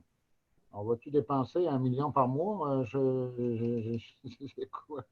Je comprends pas. Là. Dans tes prévisions, tu avais aussi ce qui était comme vitalisation, puis tout ça. On n'a rien reçu, puis on n'a rien non plus de dépenses là-dessus encore. Ça, c'est sûr, ça va probablement être des sommes qui vont être reportées à l'année prochaine, j'imagine, dépendamment. Parce que nous autres, notre année financière finit le 31 décembre. C'est ça. Donc, on va le reporter. Qu'est-ce qui est beau? Ça va être reporté, c'est ça. On n'a pas le choix, on n'a pas tous les programmes définis, les ventilations ne sont pas fournies, fait qu'on ne peut pas les deviner. Au point 7, ça va pour ce point-là? Oui. 7.2, mesure d'appariement fiscal, montant pour voir dans le futur. Ça, c'est une résolution pour les comptables qu'on fait à chaque année. Donc, ça nous prend une proposition. Richard et Claude. Ça vous va? Suivi des fonds, ben, ça vient après, parce que je viens de tourner la page, puis c'est pas ça. Alors là, on va y aller par contre avec Claudine, qui va nous faire un petit survol sur le volet touristique. Bonsoir tout le monde, vous m'entendez bien? Oui. Oui, alors c'est ça, je viens vous faire un peu vous jaser un petit peu de la dernière saison touristique qu'on a eue au Témiscouata. Évidemment que quand on a commencé l'année en janvier, on ne s'attendait pas à vivre une année 2020 comme celle-ci. Donc, ça a changé beaucoup de choses. Vous savez qu'au niveau touristique, on planifie longtemps d'avance nos actions publicitaires. On est comme un peu toujours 6 mois d'avance. Donc, évidemment que quand est arrivé le confinement, ça a été un peu drastique. Ça a vraiment fait couper mort tout ce qui était campagne publicitaire sur l'ensemble du Québec. Dans le fond, ça a été au point mort. Ça a vraiment paru sur la fréquentation du site Internet, les demandes d'informations touristiques. Donc, tout a vraiment droppé. Il y a eu beaucoup d'annulations, de reports, des campagnes publicitaires qu'on avait déjà comme de planifier, si on veut. Donc, plusieurs choses ont changé. Il y avait plusieurs choses de planifier aussi pour les intervenants touristiques. On avait des belles formations planifiées. Le lancement de la saison touristique n'a pas eu lieu. Donc, ça a été un peu très incertain. En fait, on ne savait même pas s'il allait y avoir une saison touristique. On a appris un petit peu au fur et à mesure en juin ce qui allait être ouvert, ce qui allait être fermé, c'était quoi les restrictions, si on veut. Donc, certains ont choisi vraiment de s'adapter, je les admire. Je pense qu'on peut être fiers de nos entreprises au Témiscouata. Ils ont travaillé fort pour se revirer sur un dixième et de s'adapter aux mesures sanitaires. Donc, ça a comme relancé la saison touristique. On a eu une belle saison, finalement, malgré tout. Le plein air avait la cote, évidemment. Les régions avaient la cote cet été au Québec. Et puis, c'est sûr qu'en juin, on s'est aussi un peu reviré, étant donné qu'il y avait plusieurs choses qui avaient été annulées, des campagnes dans des magazines, à la télévision. Il y a plusieurs choses qui ont été retardées. On a fait quand même du mieux qu'on pouvait pour relancer un peu des campagnes. On a travaillé très fort avec Tourisme Bas-Saint-Laurent, donc vraiment pour faire un peu des promotions régionales, des blogs, des capsules vidéo. Donc, on a travaillé vraiment chacune des MRC très fort avec Tourisme Bas-Saint-Laurent. Je pense que c'est ça. On a eu un bel été malgré tout. Peut-être pour vous dire les petits commentaires que j'ai eus en cours de saison. L'avantage, peut-être, un plus qu'on a peut-être eu dans la région, on n'a pas eu de débordement, peut-être comme en Gaspésie, là, eux ont eu certains problèmes justement de trop de touristes et puis qu'ils ne respectaient peut-être pas là, les endroits naturels. Donc, on n'a pas vécu ça ici. Ce qu'on m'a mentionné, j'ai eu beaucoup de commentaires par contre sur le service de traversier et de navette qui n'était pas en fonction cet été. Je parle de la navette Les Pinoches et la traverse du lac Témiscouata parce qu'on fait beaucoup de campagnes de promotion ces dernières années pour le vélo. Et puis, le tour du lac Témiscouata, donc d'une rive à l'autre du lac Témiscouata, est très populaire, très aimé des gens. Et on avait fait un salon aussi vélo à Québec tout de suite au début mars. Alors, les gens peut-être avaient encore ça un peu en tête. Donc, c'est une petite déception de ce côté-là de la part des visiteurs. Sinon, je n'ai pas les données exactes de tout le réseau d'accueil touristique, mais évidemment, étant donné que les maritimes étaient fermés, bien au bureau d'information touristique là, de Témiscouata sur le lac, il y a eu un peu une petite baisse, une baisse d'achalandage parce qu'évidemment, il y a beaucoup de visiteurs qui s'en vont vers les maritimes et qui arrêtent en passant. Donc, les visiteurs cet été étaient vraiment des gens de destination au Témiscouata, à part certains qui allaient vraiment aux îles de la Madeleine, qui essayaient de dormir dans la région, donc avant de faire le grand voyage. Donc, c'est un peu ça. Vers la fin de l'été, j'ai entamé aussi une campagne automne, mais qui a dû être coupée court aussi il y a 2 semaines environ, parce que avec tout ce qui recommence, bien, les déplacements, les visites en région, avec les couleurs, l'automne, bien, ces 2 semaines un peu qu'on a perdu la Saint-Jean, pas la Saint-Jean-Baptiste, mais l'Action de grâce, c'est souvent la dernière fin de semaine, si on veut, de l'automne, au niveau que c'est possible encore de faire du vélo, de la randonnée pédestre. Donc, malheureusement, ça a coupé court aussi. Là, je suis dans la campagne motoneige pour cet hiver en espérant que la saison puisse se dérouler normalement parce qu'on sait que c'est un produit d'hiver qui est très apprécié au Bas-Saint-Laurent. Donc, c'est une belle clientèle motoneige qu'on a l'hiver. Et à venir, bien, je vous dirais que je suis dans le renouvellement des membres bientôt de Tourisme Témiscouata pour l'année 2021. Et la rencontre annuelle aussi touristique que je tiens comme chaque début de janvier, qui refait un retour un peu sur l'année complète précédente et ce qui va être à venir. Donc, on verra si ça pourra se faire en personne, ce que j'aimerais beaucoup, pouvoir revoir tout le monde ensemble, qu'on échange tout le monde ensemble. Sinon, bien, ce sera peut-être en formule Zoom. Mais j'aimerais bien pouvoir dire qu'on se verrait tout le monde en vrai au mois de janvier, donc je le souhaite fort. Et peut-être changement de sujet aussi, la nouvelle version de la carte routière du Témiscouata est arrivée la semaine dernière, donc elle a été remise à jour. Donc, d'un côté, vous avez vraiment la carte routière complète du Témiscouata et l'agrandissement, une carte, c'est-à-dire pour chacune des 19 municipalités. Et au verso aussi là, de l'information sur la MRC au complet. Je ferai peut-être, vous en laisserai disponible lors de votre prochain lac à l'épaule. Et puis, vous pourrez repartir avec des quantités, là, chacun comme vous le souhaitez, donc de la carte routière qui est maintenant à jour. Voilà, Ça fait peut-être mon petit topo. Je ne sais pas si vous avez des questions. Oui, Normand. Est-ce que tu as eu des. Parce qu'il faut voir que cet été, là, on a eu une période, là, je dirais, là, du 15 de mars, là, aller au mois de mai. Là. Mais je regarde, par exemple, au niveau de l'achalandage des motels du mois de juin, juillet, août, septembre, ça a été exceptionnel. Ce que j'en garde ici, là, que ce soit Motel Claude, 12-12, puis même Témiscouata sous la lac, ça a été exceptionnel compte tenu, effectivement, que le Nouveau-Brunswick avait fermé. Est-ce que tu as eu des comparaisons d'achalandage par rapport à l'année passée?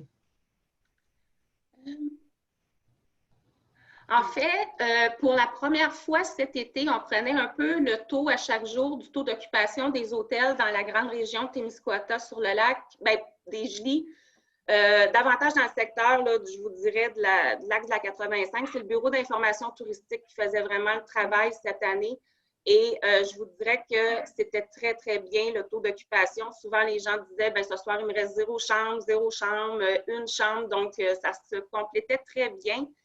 Versus les années passées, je ne pouvais pas l'avoir, le taux d'occupation. On ne prenait pas ces données-là avant. Donc, le taux d'occupation avant, c'était général Bas-Saint-Laurent. On ne l'avait pas spécifiquement pour le Témiscouata.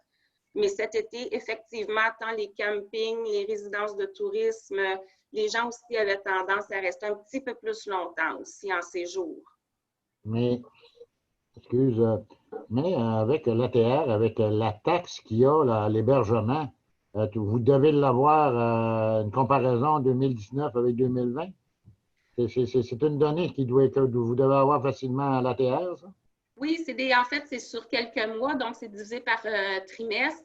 Donc, les données arrivent par contre un peu plus tard. Là. Ça prend quelques mois pour avoir, par exemple, les données de l'été. Mais c'est des données que, oui, l'ATR du Bas-Saint-Laurent a pour l'ensemble du Bas-Saint-Laurent. Par contre, je vous dirais davantage. Mais ça ne doit pas être personnalisé, que tu saches exactement pour chaque hôtel qu'est-ce qu'ils ont reçu ou pas. Là. Je ne pense que pas. Ça doit être plus général, plus global. J'ai Normand, M. Normand, qui voulait... Michel Normand, c'est ça. Votre micro.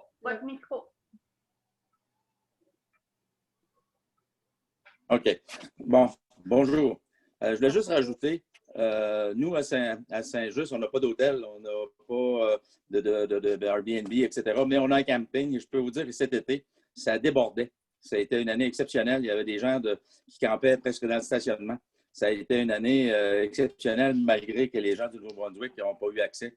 Et effectivement, on a eu énormément de commentaires sur l'absence du bateau et le fait qu'on n'était pas en service pour les raisons que tout le monde connaisse. Mais l'année prochaine, on va être présent, du moins j'espère. Mais ça a été quand même un été fort occupé pour les gens d'ici. Donc, ça a été quand même très bon. D'autres questions pour Claudine? Oui? Non? T'en as-tu de l'autre côté? Non. Alors, merci Claudine. S'il y a des gens qui ont des questions, ils peuvent toujours te contacter directement. Bien, merci. Bonne soirée. Bye-bye. Bonne fête de soirée. Bye-bye. Merci. On s'organise pour distribuer la carte. On poursuit. Développement économique et rural. Au point 9.1, suivi des fonds. Oui. Je dirais qu'il n'y a pas une grande différence comparativement à la dernière qu'on vous a donnée. Vous voyez, au niveau de l'aide d'urgence, malgré qu'on ait fait une publicité, on n'a pas eu de nouvelles demandes au moment où on se parle. On a toujours le 450 000 de disponible. Au niveau de notre fonds local de solidarité, on a toujours le 75 $ dans le fond. On n'a pas eu d'autres demandes de prêt à ce niveau-là. Fonds jeunes promoteurs, 76 000. Fonds d'expertise, il nous reste 75 799,75. Fonds de mise en marché, 77 267,68. Au niveau du Fonds d'économie sociale, 21 500. Dans vos enveloppes locales, il reste 189 000. Dans l'enveloppe régionale, c'est 141 057,30. On a accepté un 30 000 au niveau du comité administratif. 2 fois 15 000 pour le projet de panique érigé. Puis, dans le fonds éolien, il reste 41 161,12. Je vous dirais qu'au niveau des demandes, c'est quand même assez tranquille de ce temps-ci. Puis, c'est pas mal généralisé. J'ai parlé avec Mario Nadeau qui du microcrédit qui couvre le RTB. Puis lui ici, de son côté, là, c'est très, très tranquille. Là, les demandes affluent pas. Le monde n'a pas vraiment de projet. Je pense qu'ils sont beaucoup en mode survie. Nous, on a fait de la publicité au niveau de nos différents programmes. Je pense qu'au niveau du fonds de mise en marché expertise, ça pourrait être des éléments intéressants pour nos entreprises là, pour développer des outils promotionnels ou de faire une campagne de promotion. Le message est lancé. Les agents sont au courant de ça. Fait que l'argent, on en a. Puis normalement, ces enveloppes-là devraient se renouveler là, dans le mois. Donc, c'est pas l'argent qui manque.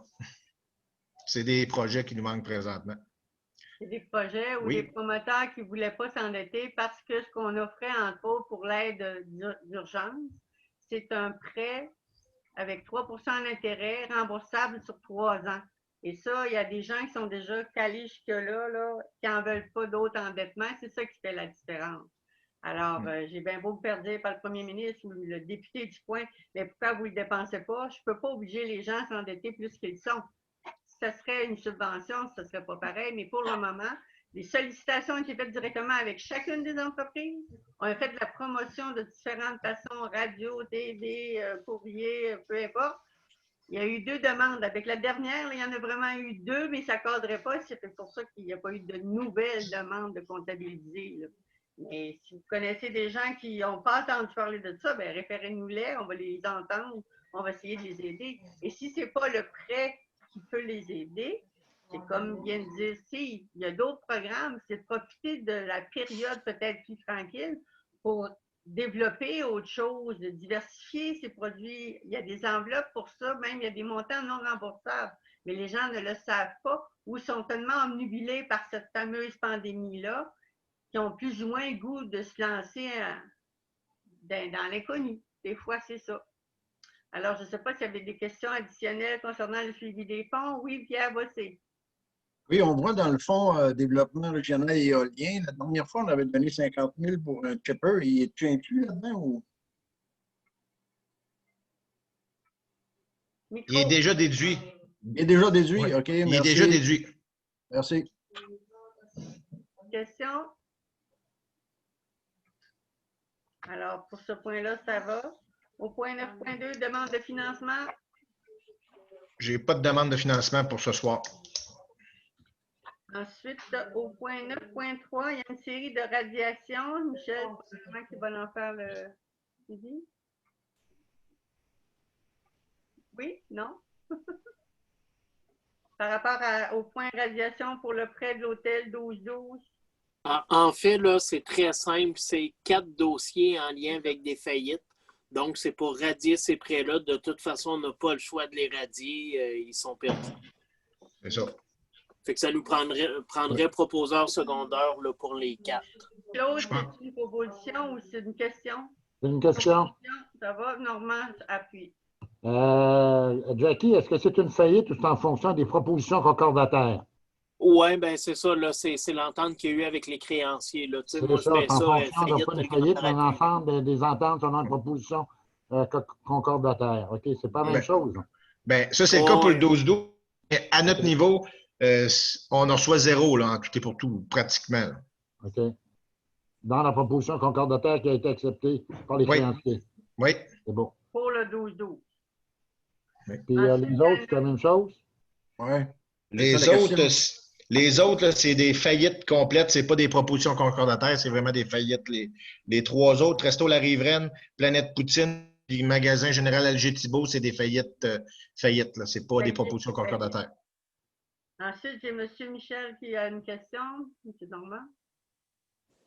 Oui, je dois donc comprendre que dans le cadre de la faillite, vos prêts n'ont aucune garantie. C'est des prêts uniquement à des compagnies, aucun cautionnement, aucune garantie sur les actifs, quoi que ce soit. Exactement. Ou que les cautionnements, bien, éventuellement, on a reçu l'avis de faillite personnel, puis là, c'est l'avis de faillite au niveau de l'entreprise. Fait que... OK. Mais est-ce que c'est usuel? Je ne connais pas tellement ça ici, par exemple. Mais il n'y a pas de garantie de prix sur aucun équipement ou sur quoi que ce soit. On n'a pas aucune pointe nulle part. C'est un prêt, puis ça tombe, ça tombe. On n'est pas les premiers à pouvoir se servir, comme on dit. C'est ça. Non, ben c'est ça, mais c'est parce que je sais que c'est une vocation quand même sociale, etc. Mais c'est mon côté légal. Quand j'ai des clients, moi, je m'arrange puis je m'assure qu'ils ont des garanties, on a de quoi s'accrocher un peu avant de radier directement. Ça peut être peut-être que ça serait des garanties de 2e ou 3e rang, mais je ne sais pas. Je ne sais pas ce qui s'est passé. Je posais la question. Je dirais que dans la pratique, on prend rarement des garanties. Des fois, on fait des garanties en pari passu, mettons avec la SADC. On a déjà pris des 2e rangs, mais très rares. Souvent, ça va être un cautionnement personnel qu'on va prendre là, la majorité du temps. La plupart du temps, il a failli être automatique. Okay. Les radiations qu'on vient de faire peuvent se chiffrer à partir de quel montant jusqu'à un maximum de la plus haute, c'est combien? As-tu ces chiffres-là, Michel? Moi, je ne les ai pas par cœur, là, mais si on prend le 12-12, ça doit être proche de 75-80 000 en tout. Il y en a, là, c'est des gros montants. Il y en a, c'est petits. Il y en a, c'est des gros.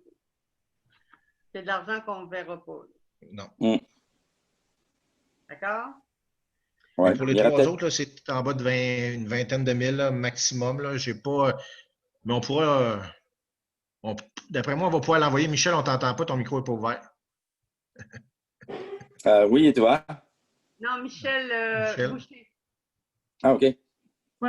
Les prêts à soir, là, le hôtel d'Ozo, c'est 76 179,14. Magasin général SG Thibault, c'est 29 382,50. Resto La Riveraine, 1215,67. Planète Poutine, 15 240,15. OK, merci. Puis ça, c'est tous des prêts normalement qui faisaient partie, par exemple, des provisions. Là, ils étaient provisionnés à 100 là, dans les états financiers, par contre. Oui. OK. 9.7, l'avenant concernant le contrat de prêt pour le FLI. Mais ça nous prendrait un proposant puis un secondaire. OK, j'avais un proposant, me semble, avec puis là, je vois qu'il y a une main levée. Il y a Claude. C'est on t'entend pas, Jackie, ça fait bizarre. C'est jamais, alors, Jackie. Claude qui propose et qui seconde, levez la main. Jean-Pierre, bon, j'ai vu Jean-Pierre. Okay. Jackie, t'es gelé.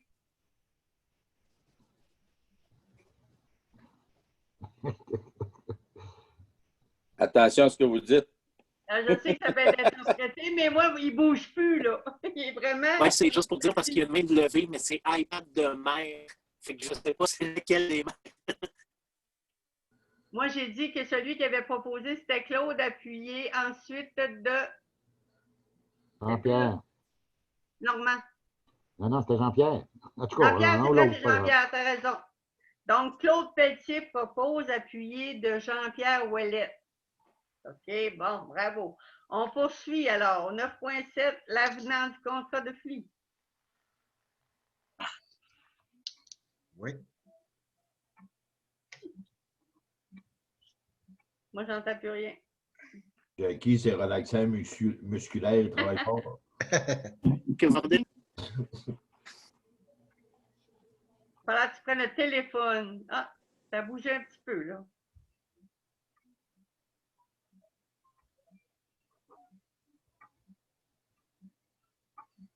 Il reste juste à ouvrir le son. Problème technique.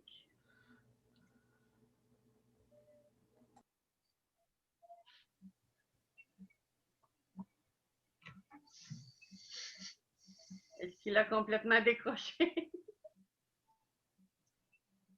Il va se rebrancher.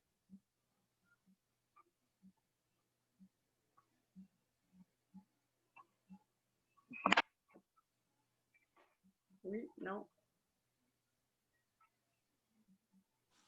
Oui, mon écran est en champ. Oui.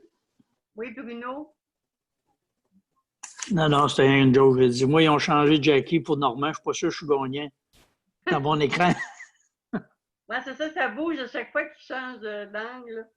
Je pense que Jackie, il faudrait que tu arrêtes l'enregistrement et tu recommences. Non, c'est ça qui se débranche et se rebranche. C'est l'enregistrement de son ordinateur qui est bloqué. Là. Oui. Me voyez-vous? Oui. Oui. Oui. OK. Oui. Je vais juste interrompre le son sur celui-là. Ça, c'est un bateau, tu sais. Oui. En fait, là, l'avenant, c'est vraiment très, très, très simple. À peu près à tous les 2 ans, ils nous font une prolongation. Donc là, c'est essentiellement une prolongation d'1 année.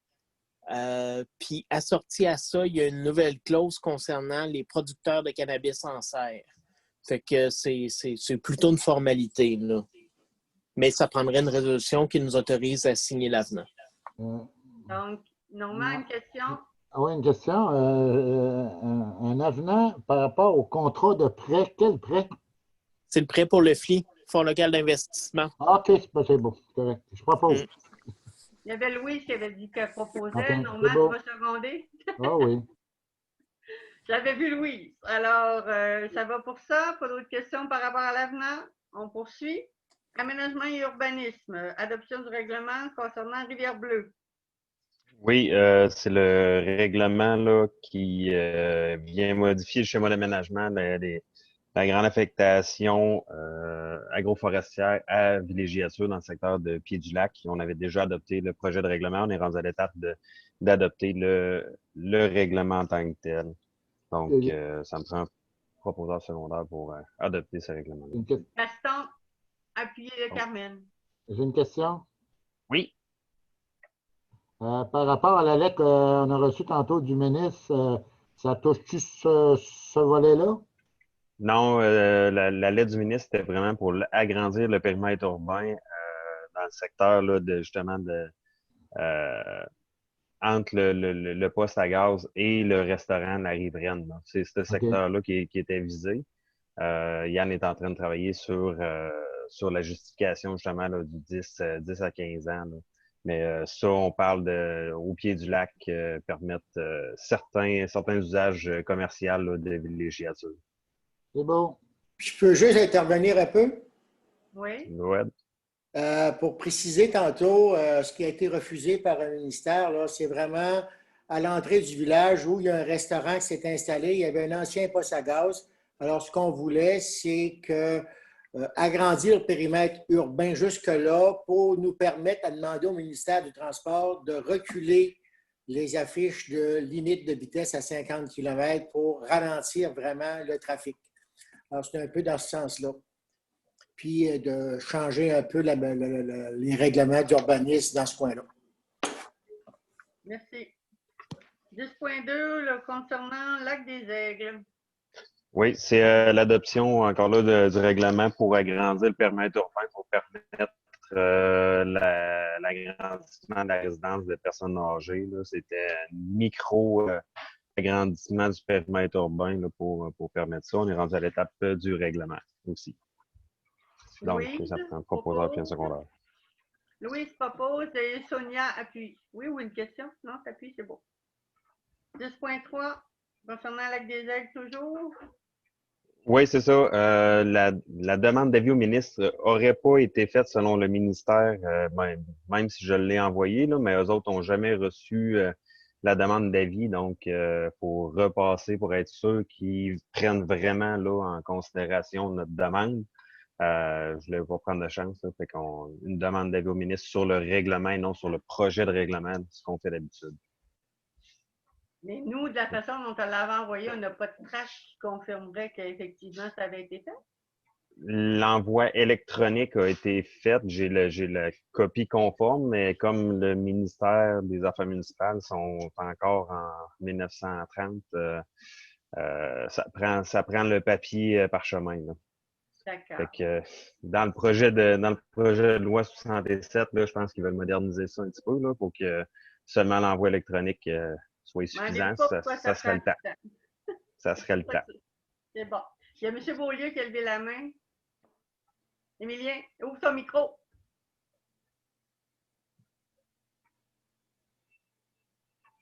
Propose. Ah, ça a déjà été fait, mais c'est pas grave, on prend pas. Alors, concernant Lac des Aigles, ça va. Il y en a un autre aussi concernant les ports biologiques. Oui, 02-10-43, dans le fond, c'est pour ajouter les municipalités de Lac des Aigles, Saint-Eusèbe, Saint-Pierre-de-Lamy, à une précédente modification qui venait établir des normes là, pour le port biologique rustique, là, parce qu'on sait que ça prend plus d'espace par tête. Donc, ça vient permettre ça dans 3 municipalités supplémentaires. Là. Propose. Qui a dit je propose, Normand? Sauf qu'il a nommé Saint-Pierre-Lamy, puis c'est l'autre municipalité, c'est Lac-des-Aigles. Oui, non, mais il y a quelqu'un qui a dit je propose, mais je ne sais C'est pas moi, qui. c'est moi, c'est Ah Richard. oui, c'est Richard. Oui. Gaston? Richard. Richard, bon, je vois pas la main, je cherche partout. J'ai levé ma main, tu l'as pas vu? Bon, OK. Donc, Richard propose d'appuyer de Sonia. Parfait. Bon. Oui, Normand. Il y avait juste une question. C'est parce qu'il a nommé, au lieu de nommer Lac-des-Aigles, il a nommé Saint-Pierre-Lamy. Est-ce que c'est Saint-Pierre-Lamy ou Lac-des-Aigles? Les deux. C'est Saint-Pierre-Lamy, Saint-Eusèbe puis Lac-des-Aigles. Les trois municipalités sont Saint-Pierre-de-Lamy, Saint-Eusèbe et Lac-des-Aigles. C'est beau. C'est beau, correct.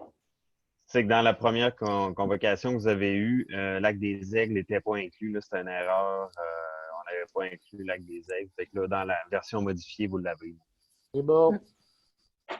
Ça va? Donc, on poursuit? Sinon, 10.5, c'est les demandes d'avis au ministre, là, le classique demande d'avis au ministre pour le projet 021043, là, justement, les ports bio. Là, dans l'ordre du jour, il n'y avait pas Lac-des-Aigles qui était inclus, là, mais c'est vraiment, ça va aller avec le projet de règlement qui est Saint-Eusèbe, Saint-Pierre-de-Lamy et Lac-des-Aigles. Normand, Richard? Ah, c'était juste la question. Lac-des-Aigles, tu vas le rajouter dessus. Oui. OK. Propose. Donc, Richard propose d'appuyer de... Émilien. Oh, Émilien, en tout cas, Claude a levé la main, puis Émilien a parlé. Donc, vas-y, Jackie, choisis. 10.6, création d'une commission de consultation publique. Oui, c'est encore là la troisième résolution concernant le projet de règlement là, pour, encore là, Saint-Pierre-de-Lamy, Saint-Eusèbe, Lac-des-Aigles. Ça va être une consultation publique là, écrite, étant donné le contexte pandémique. Toujours, on n'a pas de modification là, du MAMACH là, sur les règles à suivre. C'est ceux-là du mois de mars qui s'appliquent. Donc, ça prend un proposeur secondaire pour... Louise et M. Pierre Bossé. Mais moi, j'ai un questionnement. Voyez-vous, toujours pour le même projet, tous les dédales administratifs de résolution, mais ça peut bien jamais finir, ça n'a pas de bon sens. Je ne sais pas si on verra un jour la version simplifiée, parce qu'on a le droit de rêver. Au point 10.7... Prochaine refonte de la loi sur l'aménagement et l'urbanisme. Hey, on a le droit de rêver. Alors, l'adoption concernant le projet de règlement pour la sous-affectation industrielle. Oui, dans le fond, ce projet de règlement-là, c'est pour permettre dans les affectations industrielles les cultures intérieures. Les cultures intérieures, là, comme des serres, de l'aquaponie, de l'aquaculture. Après ça, la production d'insectes, mettons. Qui pourrait se faire là, dans l'affectation industrielle. Actuellement, il n'y avait rien de culture ou d'élevage qui était autorisé dans l'affectation industrielle. Donc, c'est pour permettre ce type d'industrie-là qui sont souvent énergivores, mais qu'on ne pouvait pas permettre actuellement. On n'aurait pas pu avoir une entreprise de grillons. Non. Ni de cannabis, ni d'aquaculture ou de serre dans l'affectation industrielle, là, de culture verticale, entre autres. Alors, c'est le temps qu'on actualise ça parce que la tangente et vers quoi on devrait s'orienter au cours des prochaines années. L'autosuffisance sous toutes ses formes. Alors, on n'a pas le choix de mettre ça à jour. C'est la diversification. Oui. Donc, une proposition pour ça aussi? J'ai une question. Une question avant, oui. Oui, c'est un bon point pour actualiser notre règlement, mais est-ce que c'est sur l'ensemble du territoire ou c'est dans une municipalité en particulier? Sur l'ensemble du territoire? Ça va être inclus dans la compatibilité des usages pour la sous-affectation industrielle. Dans le fond, ça va être quand chaque municipalité qui a une sous-affectation industrielle à son pas à son plan d'urbanisme, là, mais au schéma d'aménagement, ils vont pouvoir, après ça, modifier leurs règlements municipaux pour permettre ce type de production-là. Fait que c'est pas nécessairement vos zones industrielles, c'est vraiment une affectation industrielle. Donc, si vous voulez modifier votre zone industrielle pour en faire une affectation industrielle qui est un petit peu plus restrictive plus restrictive dans le sens c'est vraiment juste du commerce de gros ou de l'industrie qui va là. Il n'y a aucune possibilité autre que ça. Mais ça donne cette possibilité-là. Michel. Ensuite, j'ai Normand, Pierre. Non, c'était pas une question, c'était pour proposer, tout simplement. OK. Normand? Moi, c'est une question. Il faudrait s'assurer que ça n'aille pas à l'encontre des règlements municipaux, parce qu'on a eu des méchants problèmes, nous autres, avec l'harmonisation de nos règlements, avec les schémas d'aménagement ou les règlements de la MRC. Donc, il ne faudrait pas qu'à un moment donné, qu'on vienne nous dire à Québec, ben là, avec ce règlement-là, vous n'avez pas le droit de faire ci, vous n'avez pas le droit de faire ça. C'est juste ça qu'il faudrait voir l'incidence que ça a dans des plans d'urbanisme municipaux locaux. Dans le fond, Normand, juste pour préciser, ça vient permettre un usage supplémentaire et non restreindre de façon c'est ça, vraiment plus permettre de restreindre. Là. On ajoute des usages possibles au lieu d'en noter. Là. Ça apporte des usages qu'on n'avait pas avant. Il y a Pierre, Bossé et Louis. Oui. Oui, c'est intéressant pour les serres, etc. Là. Mais c'est un peu compliqué l'urbanisme. Je ne sais pas si tu pourrais, Mathieu, quand tu vas adopter le règlement, nous envoyer un petit rappel à nos DG. Qu'est-ce qu'on doit faire si on veut s'adapter au nouveau règlement de la MRC? Là? Oui, il n'y a aucun problème. Il n'y a aucun problème. Bien l'envoyer à nos... On est à l'étape du projet de règlement pour modifier le schéma. Quand on tombe, une fois que le règlement est adopté, là, on tombe en règlement de concordance municipale.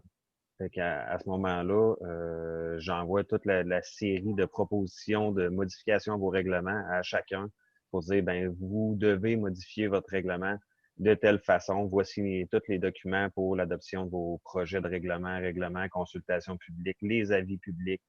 Ça vient tout d'un package pour que vous puissiez faire les modifications là, pour être conforme. Excellent, merci beaucoup. Louise? Louise, tu avais une question, ton micro? Non, ça va, j'ai eu ma réponse, merci. OK, parfait. D'autres questions par rapport à ça? Non? Alors, on poursuit. Donc, 10.8, la création d'une commission de consultation publique, encore là, consultation écrite sur ce projet de règlement-là. Donc, ça prend un proposeur secondaire. 10.9, demande d'un avis. 10.9, demande d'avis au ministre pour ce projet de règlement-là. Ça prend un proposeur secondaire. Gaston. Ça vous va? Oui. Bon, alors merci Mathieu. Dossier. Problème, merci. Ça vous va? Bon. Dossier préfet. Simplement vous dire concernant le dossier Internet, on suit toujours ça de très près. On a fait les manchettes parce que l'on disait qu'on avait des problèmes, entre autres, à la formation. Vous avez Saint-Eusèbe servi un peu de cobaye dans tout ça, mais vous en êtes quand même bien tiré.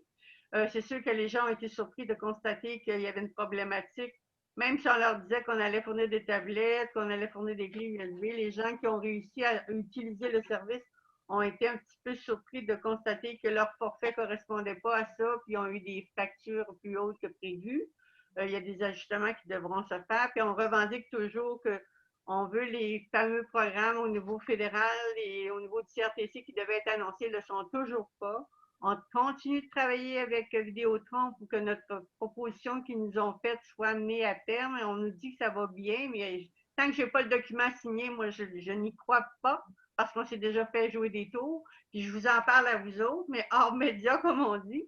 Mais dès que j'ai une confirmation, quelle qu'elle soit, je vous reviens avec ça. Mais il y a un travail aussi qui se fait avec les 2 autres MRC, là, Kamouraska et Rivière-du-Loup, pour qu'il y ait eux aussi un service qui soit adapté au cours des prochaines on dit les prochaines années parce que même si demain matin on signe le document, c'est quelque chose qui pourrait commencer à se concrétiser peut-être l'année prochaine. Fait que même si la COVID nous oblige à fermer des écoles, je pense pas qu'on réussisse à satisfaire tout le monde et à faire la formation facilement. Alors, c'est d'autant plus une raison pour essayer de rester dans zone orange ou revenir dans jaune et pas être pogné là-dedans. Ensuite de ça, je voulais vous mentionner qu'on avait eu une communication par M. Maurice Fallu-Landry, parce qu'il avait fait le tour des jardins célestes de l'ensemble de la MRC pour faire un constat, c'est qu'il y avait certains jardins célestes qui manquaient beaucoup d'amour et que là, je vais en laisser un message quand même dans le cadre du Conseil des maires, aviser les gens que oui, la concrétisation a été faite, il y a eu des circuits organisés entre autres durant le fameux CMA. Cependant, depuis, là, il y en a qui ont laissé aller un peu, puis pourtant, il y en a qui ont des infrastructures vraiment uniques, c'est super joli, mais si on les laisse se détériorer, ben, à un moment donné, si on décide d'activer encore un circuit ou quelque chose du genre, ils vont être mis de côté ou vous dites, ben moi, je ne remets pas d'argent là-dedans, je ne savais pas trop, alors je voulais au moins vous en faire part. Je ne sais pas s'il y en a qui avaient des questions par rapport à... Oh! Êtes-vous toujours là? Je vous ai perdu. Alors, je ne sais pas s'il y en avait qui avaient des commentaires, mais peut-être nous en faire part directement là, parce qu'on avait un suivi à faire auprès de M. Fallu-Landry. Ça vous va pour ça? Ensuite, pour le lac à l'épaule, on vous a envoyé l'invitation. On attend toujours de voir quelles seront les consignes gouvernementales. À date, on nous suggère fortement de ne pas faire des rassemblements de nombreux. Vous pouvez, dans le cadre de vos conseils municipaux, vous n'en empêche pas, mais à chaque fois, j'ai des communications. Moi, ce qu'on nous dit, c'est de restreindre le plus possible ces rencontres-là, d'aller avec des vidéoconférences et tout ça. Je ne sais pas s'il y en a qui avaient des commentaires là-dessus, mais on va revenir dès qu'on en sait un peu plus. Mais bloquez votre agenda en conséquence, au cas où. Ensuite, je ne sais pas, Jackie, si tu avais d'autres points que tu voulais que je parle de façon plus spécifique. Oh oui, vous aviez reçu une petite correspondance de M. Boucher concernant notre fameux plan de PDZA et vous avez vu que j'y ai répondu. Nous l'avons adopté. Je ne suis pas seule à l'avoir adopté. On est 20 qui avons pris cette position-là. Alors, vous avez reçu mon petit courriel. J'ai quand même eu une couple d'autres téléphones et chaque chose en son temps, on verra où on s'en va avec ça. Mais je voulais que vous preniez en considération que c'est un outil de travail et c'est avec ça qu'on va quand même guider nos pas, mais ce n'est pas le document pour faire un plan d'affaires, entre autres. Alors, s'il y en a qui ont des propositions, il y a des projets, je n'ai pas transféré nous, ces gens-là. On va se faire un devoir et un plaisir de travailler avec eux. Alors, grosso modo, ce sont les points. Je ne sais pas s'il y a des gens qui avaient des choses à rajouter sur différents dossiers ou des choses qui vous concernent dans vos municipalités. Des questions? Oui, M. Pierre Bossé? Bien, c'est juste le lac à l'épaule. Ce serait intéressant si on pouvait le faire ensemble. Si c'est possible, on le fait dans la grande salle encore. Ça serait mieux de s'installer tout en rond autour de la table parce que la façon qu'on est installé la dernière fois. La salle de classe n'était pas idéale, c'est sûr. Oui, c'est ça. Parce que normalement, il faisait des grimaces en arrière. Ah! Ça sera à quelle heure? Ça sera à quelle heure, Guylaine? Ben là, à date, je ne vais pas finaliser. Normalement, c'est de 9h à midi, quelque chose du genre. On ne voulait pas étirer nécessairement. Ça dépend des points qu'on a à traiter. Et on va vous revenir là-dessus au cours des prochains jours. J'ai Normand qui a une question, puis M. Émilien. Une des choses, si ça ne se fait pas en personne, il faudra enlever le nom, le lac à l'épaule, parce que c'est pas ça un lac à l'épaule. Parce qu'il n'y a pas de même, ça là. Première des choses, puis moi, j'ai clairement dit que si on ne faisait pas un lac à l'épaule en personne, on a droit jusqu'à 25. Tout dépendant des individus, comme nous autres, on continue de faire nos réunions de conseil avec un 25 personnes maximum. Je pense que si on veut faire ça, moi, il m'apparaît, mais sinon, changer ça de nom, appeler ça autre chose, un lac à l'épaule. La page du pied. Alors, Émilien? Moi, j'ai trouvé que c'était ça, mais le pire de tout, là, c'était la chaise. Très mal assis. Et là, on prend le mobilier qui nous offre, hein, on va faire des Ben, je te le dis, là. C'est long, 3-4 heures sur cette chaise-là. là. Effectivement. En tout cas, alors, on revient en vous tenant au courant là, des développements. Oui, M. Jean-Pierre. La date, C'est le dernier samedi, si je ne me trompe, un petit peu, là, par cœur. 26. 31, c'est le 31. 31, oui. C'est la journée de l'Halloween. Sérieux? On va se déguiser, c'est l'Halloween. On se déguise tout. C'est l'Halloween. On va avoir un masque, en tout cas. C'est ça. Arrivé avec, on fait un concours de masques. Oui, Ça vous va?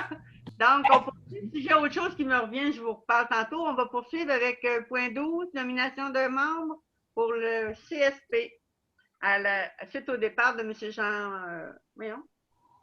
Jean-Jacques, c'est ça. Oui, Normand? Je propose André Chouinard. OK, une proposition de M. André Chouinard. Je ne sais pas, Jackie, habituellement, oui, il va par voie de proposition, puis après ça, il y a un vote s'il y a plus d'une personne. En fait, je pense que c'est jamais arrivé qu'on fasse un vote là-dessus, mais effectivement, si on a plus qu'une proposition, on fera un vote. Second. Il y a un secondaire. Est-ce qu'il y a des gens qui ont d'autres noms à proposer ou des gens qui seraient intéressés? Je ne sais pas. Je pense que c'est unanime. Je pense qu'il n'y a pas. Est-ce que M. Chouinard est intéressé? C'est ça, il faut vérifier avant. Ma question, c'est de savoir, est-ce que c'est des réunions qui ont lieu à la MRC? C'est pas la réunion régionale, là. Ce sont des réunions qui se déroulaient à l'occasion dans différents endroits dans la MRC. Ça pouvait être à Desjely, ça pouvait être à Cabano. On allait déjeuner ou ça s'est promené un petit peu. Et les dernières étaient plus souvent à la MRC qu'autrement, mais là, avec la COVID, on en a fait par vidéoconférence. Avant, c'était au Max. Au Max, OK. C'est bien, merci. Je vais accepter. C'est 3-4 rencontres par mois. On exagère un petit peu, là, mais... Alors, on pourra les partager de l'autre. Merci, M. Chouinard, pour avoir accepté. On poursuit ensuite avec l'entente de principe et vous remercierez, on va faire une petite lettre de remerciement pour M. Jean-Jacques qui a quand même accompli ça pendant un bout de temps. Le suivi concernant l'entente de principe pour la gestion du gravier et des terres. Non, sur les terres. En fait, j'ai pas mal vendu la mèche quand j'ai présenté la correspondance tantôt. Comme je vous disais, on va aller aux sources pour avoir plus d'informations, puis voir également la position des autres MRC dans la région avant de vous proposer quelque chose. Oui, Normand. Ton micro. Oui, c'est ça que je fais.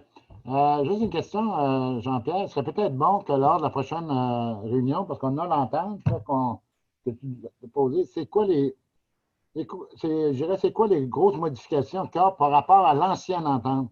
Juste les éléments, là, je ne veux pas que tu fasses une comparaison, mais juste les éléments là, qui sont problématiques là-dedans. Là. Oui, aucun problème. OK. Merci. Ça vous va? On poursuit au point 14, Salon de l'emploi 2021.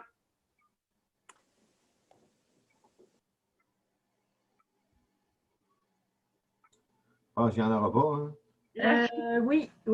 On a eu une rencontre virtuelle aujourd'hui, justement, là-dessus. C'est sûr qu'il n'y aura pas de salon en présentiel. Ça va être un salon virtuel pour le Bas-Saint-Laurent au complet.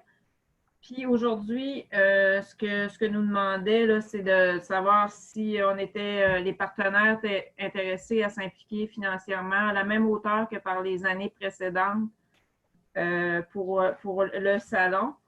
Puis, il voulait savoir aussi là, si, parce que par les années précédentes, la MRC était mandataire là, pour justement le Salon de l'emploi. Si on voulait toujours là, être mandataire là-dessus, ça va être, c'est ça. Emploi Québec, Bas-Saint-Laurent est encore en train de négocier là, avec la firme qui fait ça, le salon virtuel. Puis, on aurait chaque MRC du Bas-Saint-Laurent aurait son stand qu'il appelle.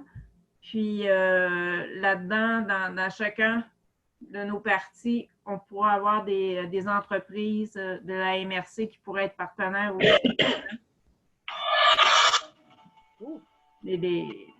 Les gens vont pouvoir venir voir les offres d'emploi qu'il y a dans la région, donner le CV, faire du clavardage avec les personnes là, de chaque région.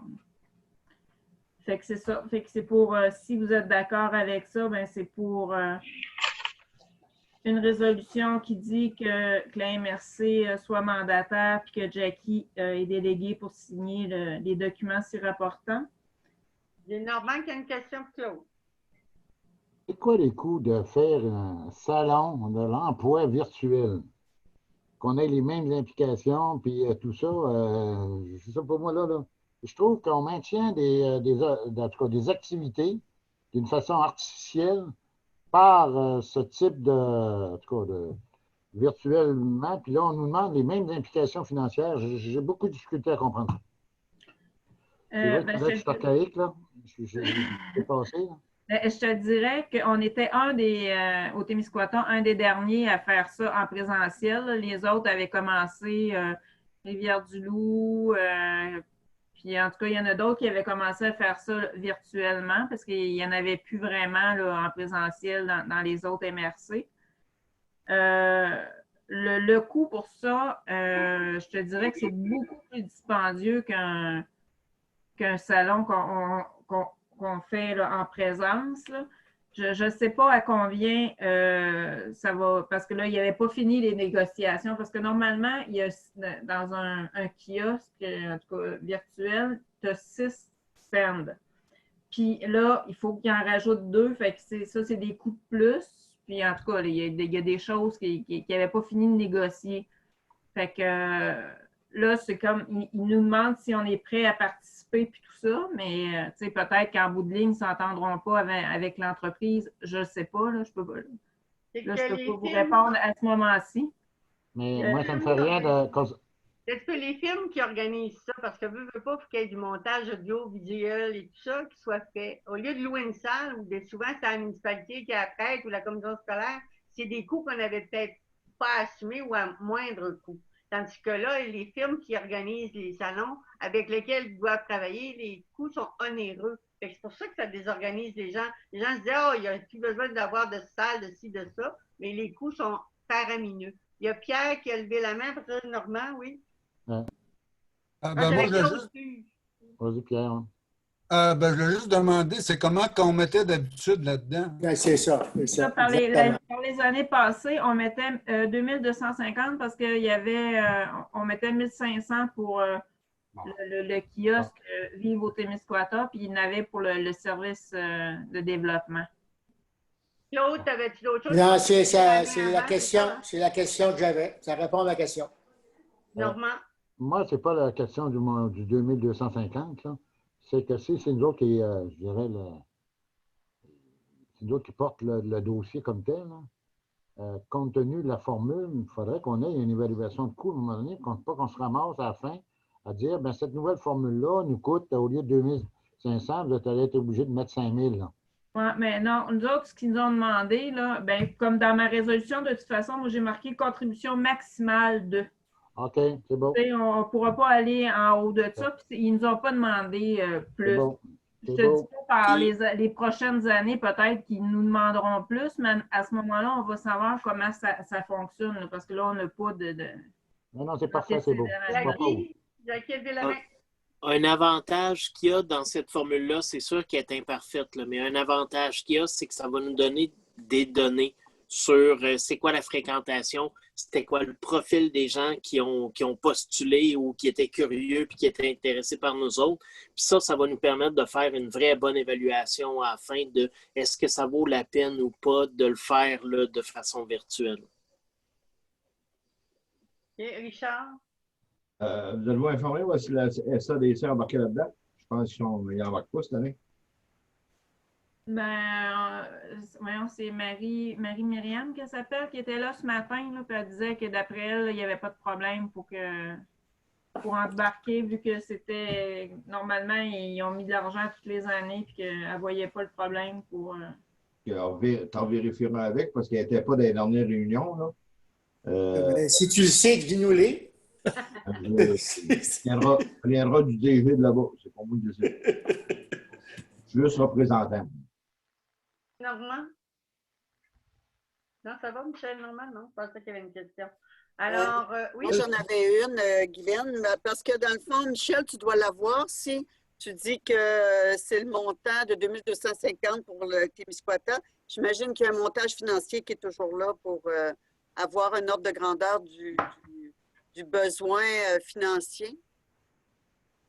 Oui, c'est ça. Ben, par les années passées, c'était un montant qui était tout le temps au-dessus. Ça coûtait au-dessus de 25 000. Au-dessus de 25 000 Là, c'est ça, cette année, là, je ne peux pas vous dire exactement parce qu'on n'a pas tous les chiffres encore, là, comment ça va coûter. Mais nous autres, pour les partenaires avec Emploi Québec, nous autres, ils nous demandent de mettre seulement le montant qu'on mettait par les années passées. Là. Ils ne nous demandent pas plus. Okay. Ça vous va? D'autres questions? Oui, Normand? Je propose. Mais avec la limite que Michel a dit, là, maximum de 2250. Oui. Louis, seconde? Oui. OK. Alors, ça, c'était pour le Salon de l'emploi. Plus de questions là-dessus. Dans les bons coups, bien sûr, je voulais faire la mention, on n'en avait pas parlé, féliciter les Braves d'avoir remporté cette... ça faisait combien d'années déjà? 13 ans qu'ils n'avaient pas été en finale, qu'ils n'avaient pas gagné, je ne sais pas. Alors, toutes les félicitations à l'équipe. Je ne sais pas s'il y en a d'autres qui avaient aussi d'autres commentaires, d'autres bons coups à signifier. Oui. Oui, Claude?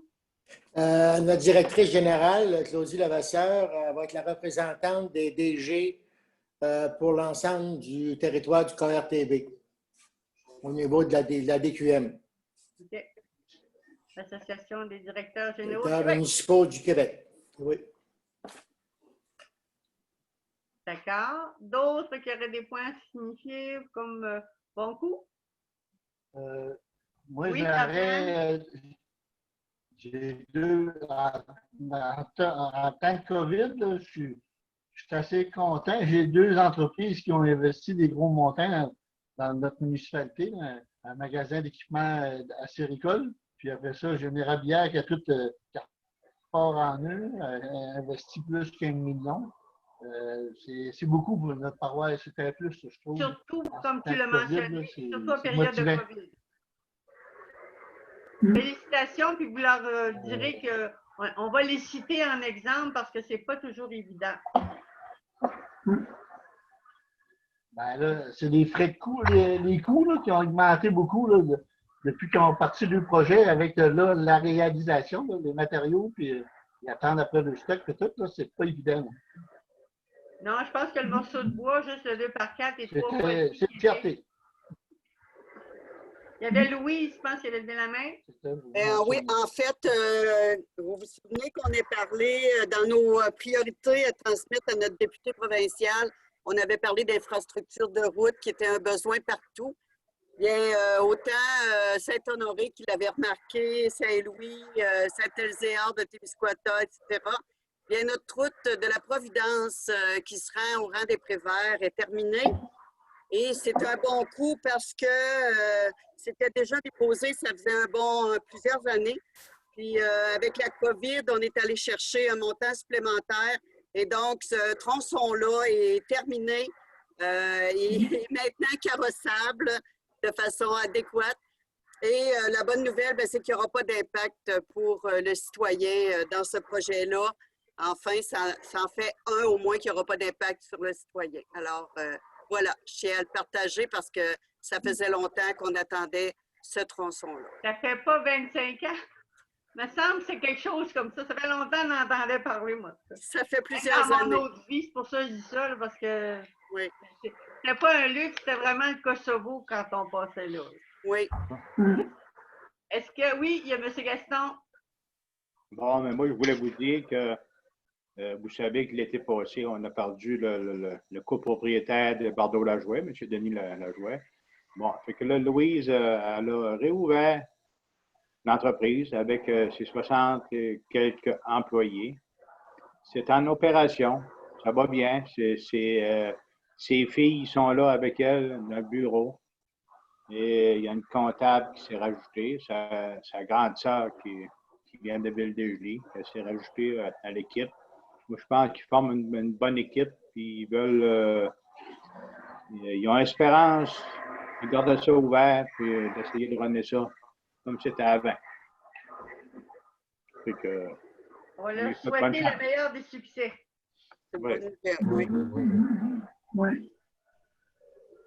D'autres qui ont des commentaires? Oui, non? Oui, j'ai Mme Carmen. Oui, moi, c'est pour amener le fait que M. Marc-André Villeneuve a gagné un prix au niveau de sa poésie à Trois-Rivières. C'est déjà dans le journal, mais je voulais souligner, je trouve ça important parce que c'est au point de vue de notre culture, c'est quelqu'un de notre milieu, alors c'est intéressant quand il y a des reconnaissances de l'extérieur. Bravo à lui aussi. À Saint-Euséable, il y en a plusieurs. Je ne sais pas si c'est dans l'eau, mais il y a de la graine d'écrivains et des gens qui se démarquent. Je ne sais pas pourquoi, mais c'est spécial. Les Massés aussi, vous avez sorti des choses. J'ai vu passer ça. D'autres commentaires, d'autres points à rajouter dans les bons coups? Sinon, je vais y aller dans les affaires nouvelles. Des choses à ajouter? Ça ne me semble pas. Donc, ça me prendrait une proposition pour fermer la rencontre. Richard? Jean-Pierre? Oui? Tu avais une question? Vas-y, ouvre ton micro. Je ne sais pas si c'est M. Lehoux qui peut me répondre. On avait entendu parler des roulottes ou sur les terrains publics, là, qu'il fallait avertir pour qu'il y ait des faits ramassés. C'est où qu'on doit s'adresser? Nous autres, on a une là, pas loin, là, ça fait plus que 2 ans. C'est sur le terrain public, puis ça tombe en morceaux. Là. C'est qui est responsable de faire ramasser ça? Oui, c'est ça. C'est Michel Caron qui s'occupe de la délégation là, des baux de villégiature. Ça comprend aussi les occupations sans droit, donc les roulottes qui sont là plus que 7 mois par année. Là. Et elle a fait le suivi auprès de la personne qui a laissé ces infrastructures-là, mais directement avec le ministère. C'est elle qui va apposer les avis avec, des fois seule, des fois avec Robert, ça dépend des secteurs parce que ça dépend aussi.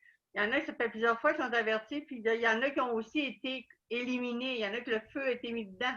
Et c'est le ministère qui procède. Alors, il y a des étapes, puis ça doit être respecté. Oui? Bon, il faut m'informer pour... Oui, appelle Michel, elle va faire un suivi directement. Merci beaucoup. Ça va? Alors, je vous remercie tout le monde. Bonne fin de soirée. Salut, Espérez que bye, je ne vous enverrai pas de courriel parce que ça veut dire qu'il n'y aura pas de nouveaux cas. Sinon, surveillez-les pour être à jour dans les actualités. Oui, j'ai Jackie.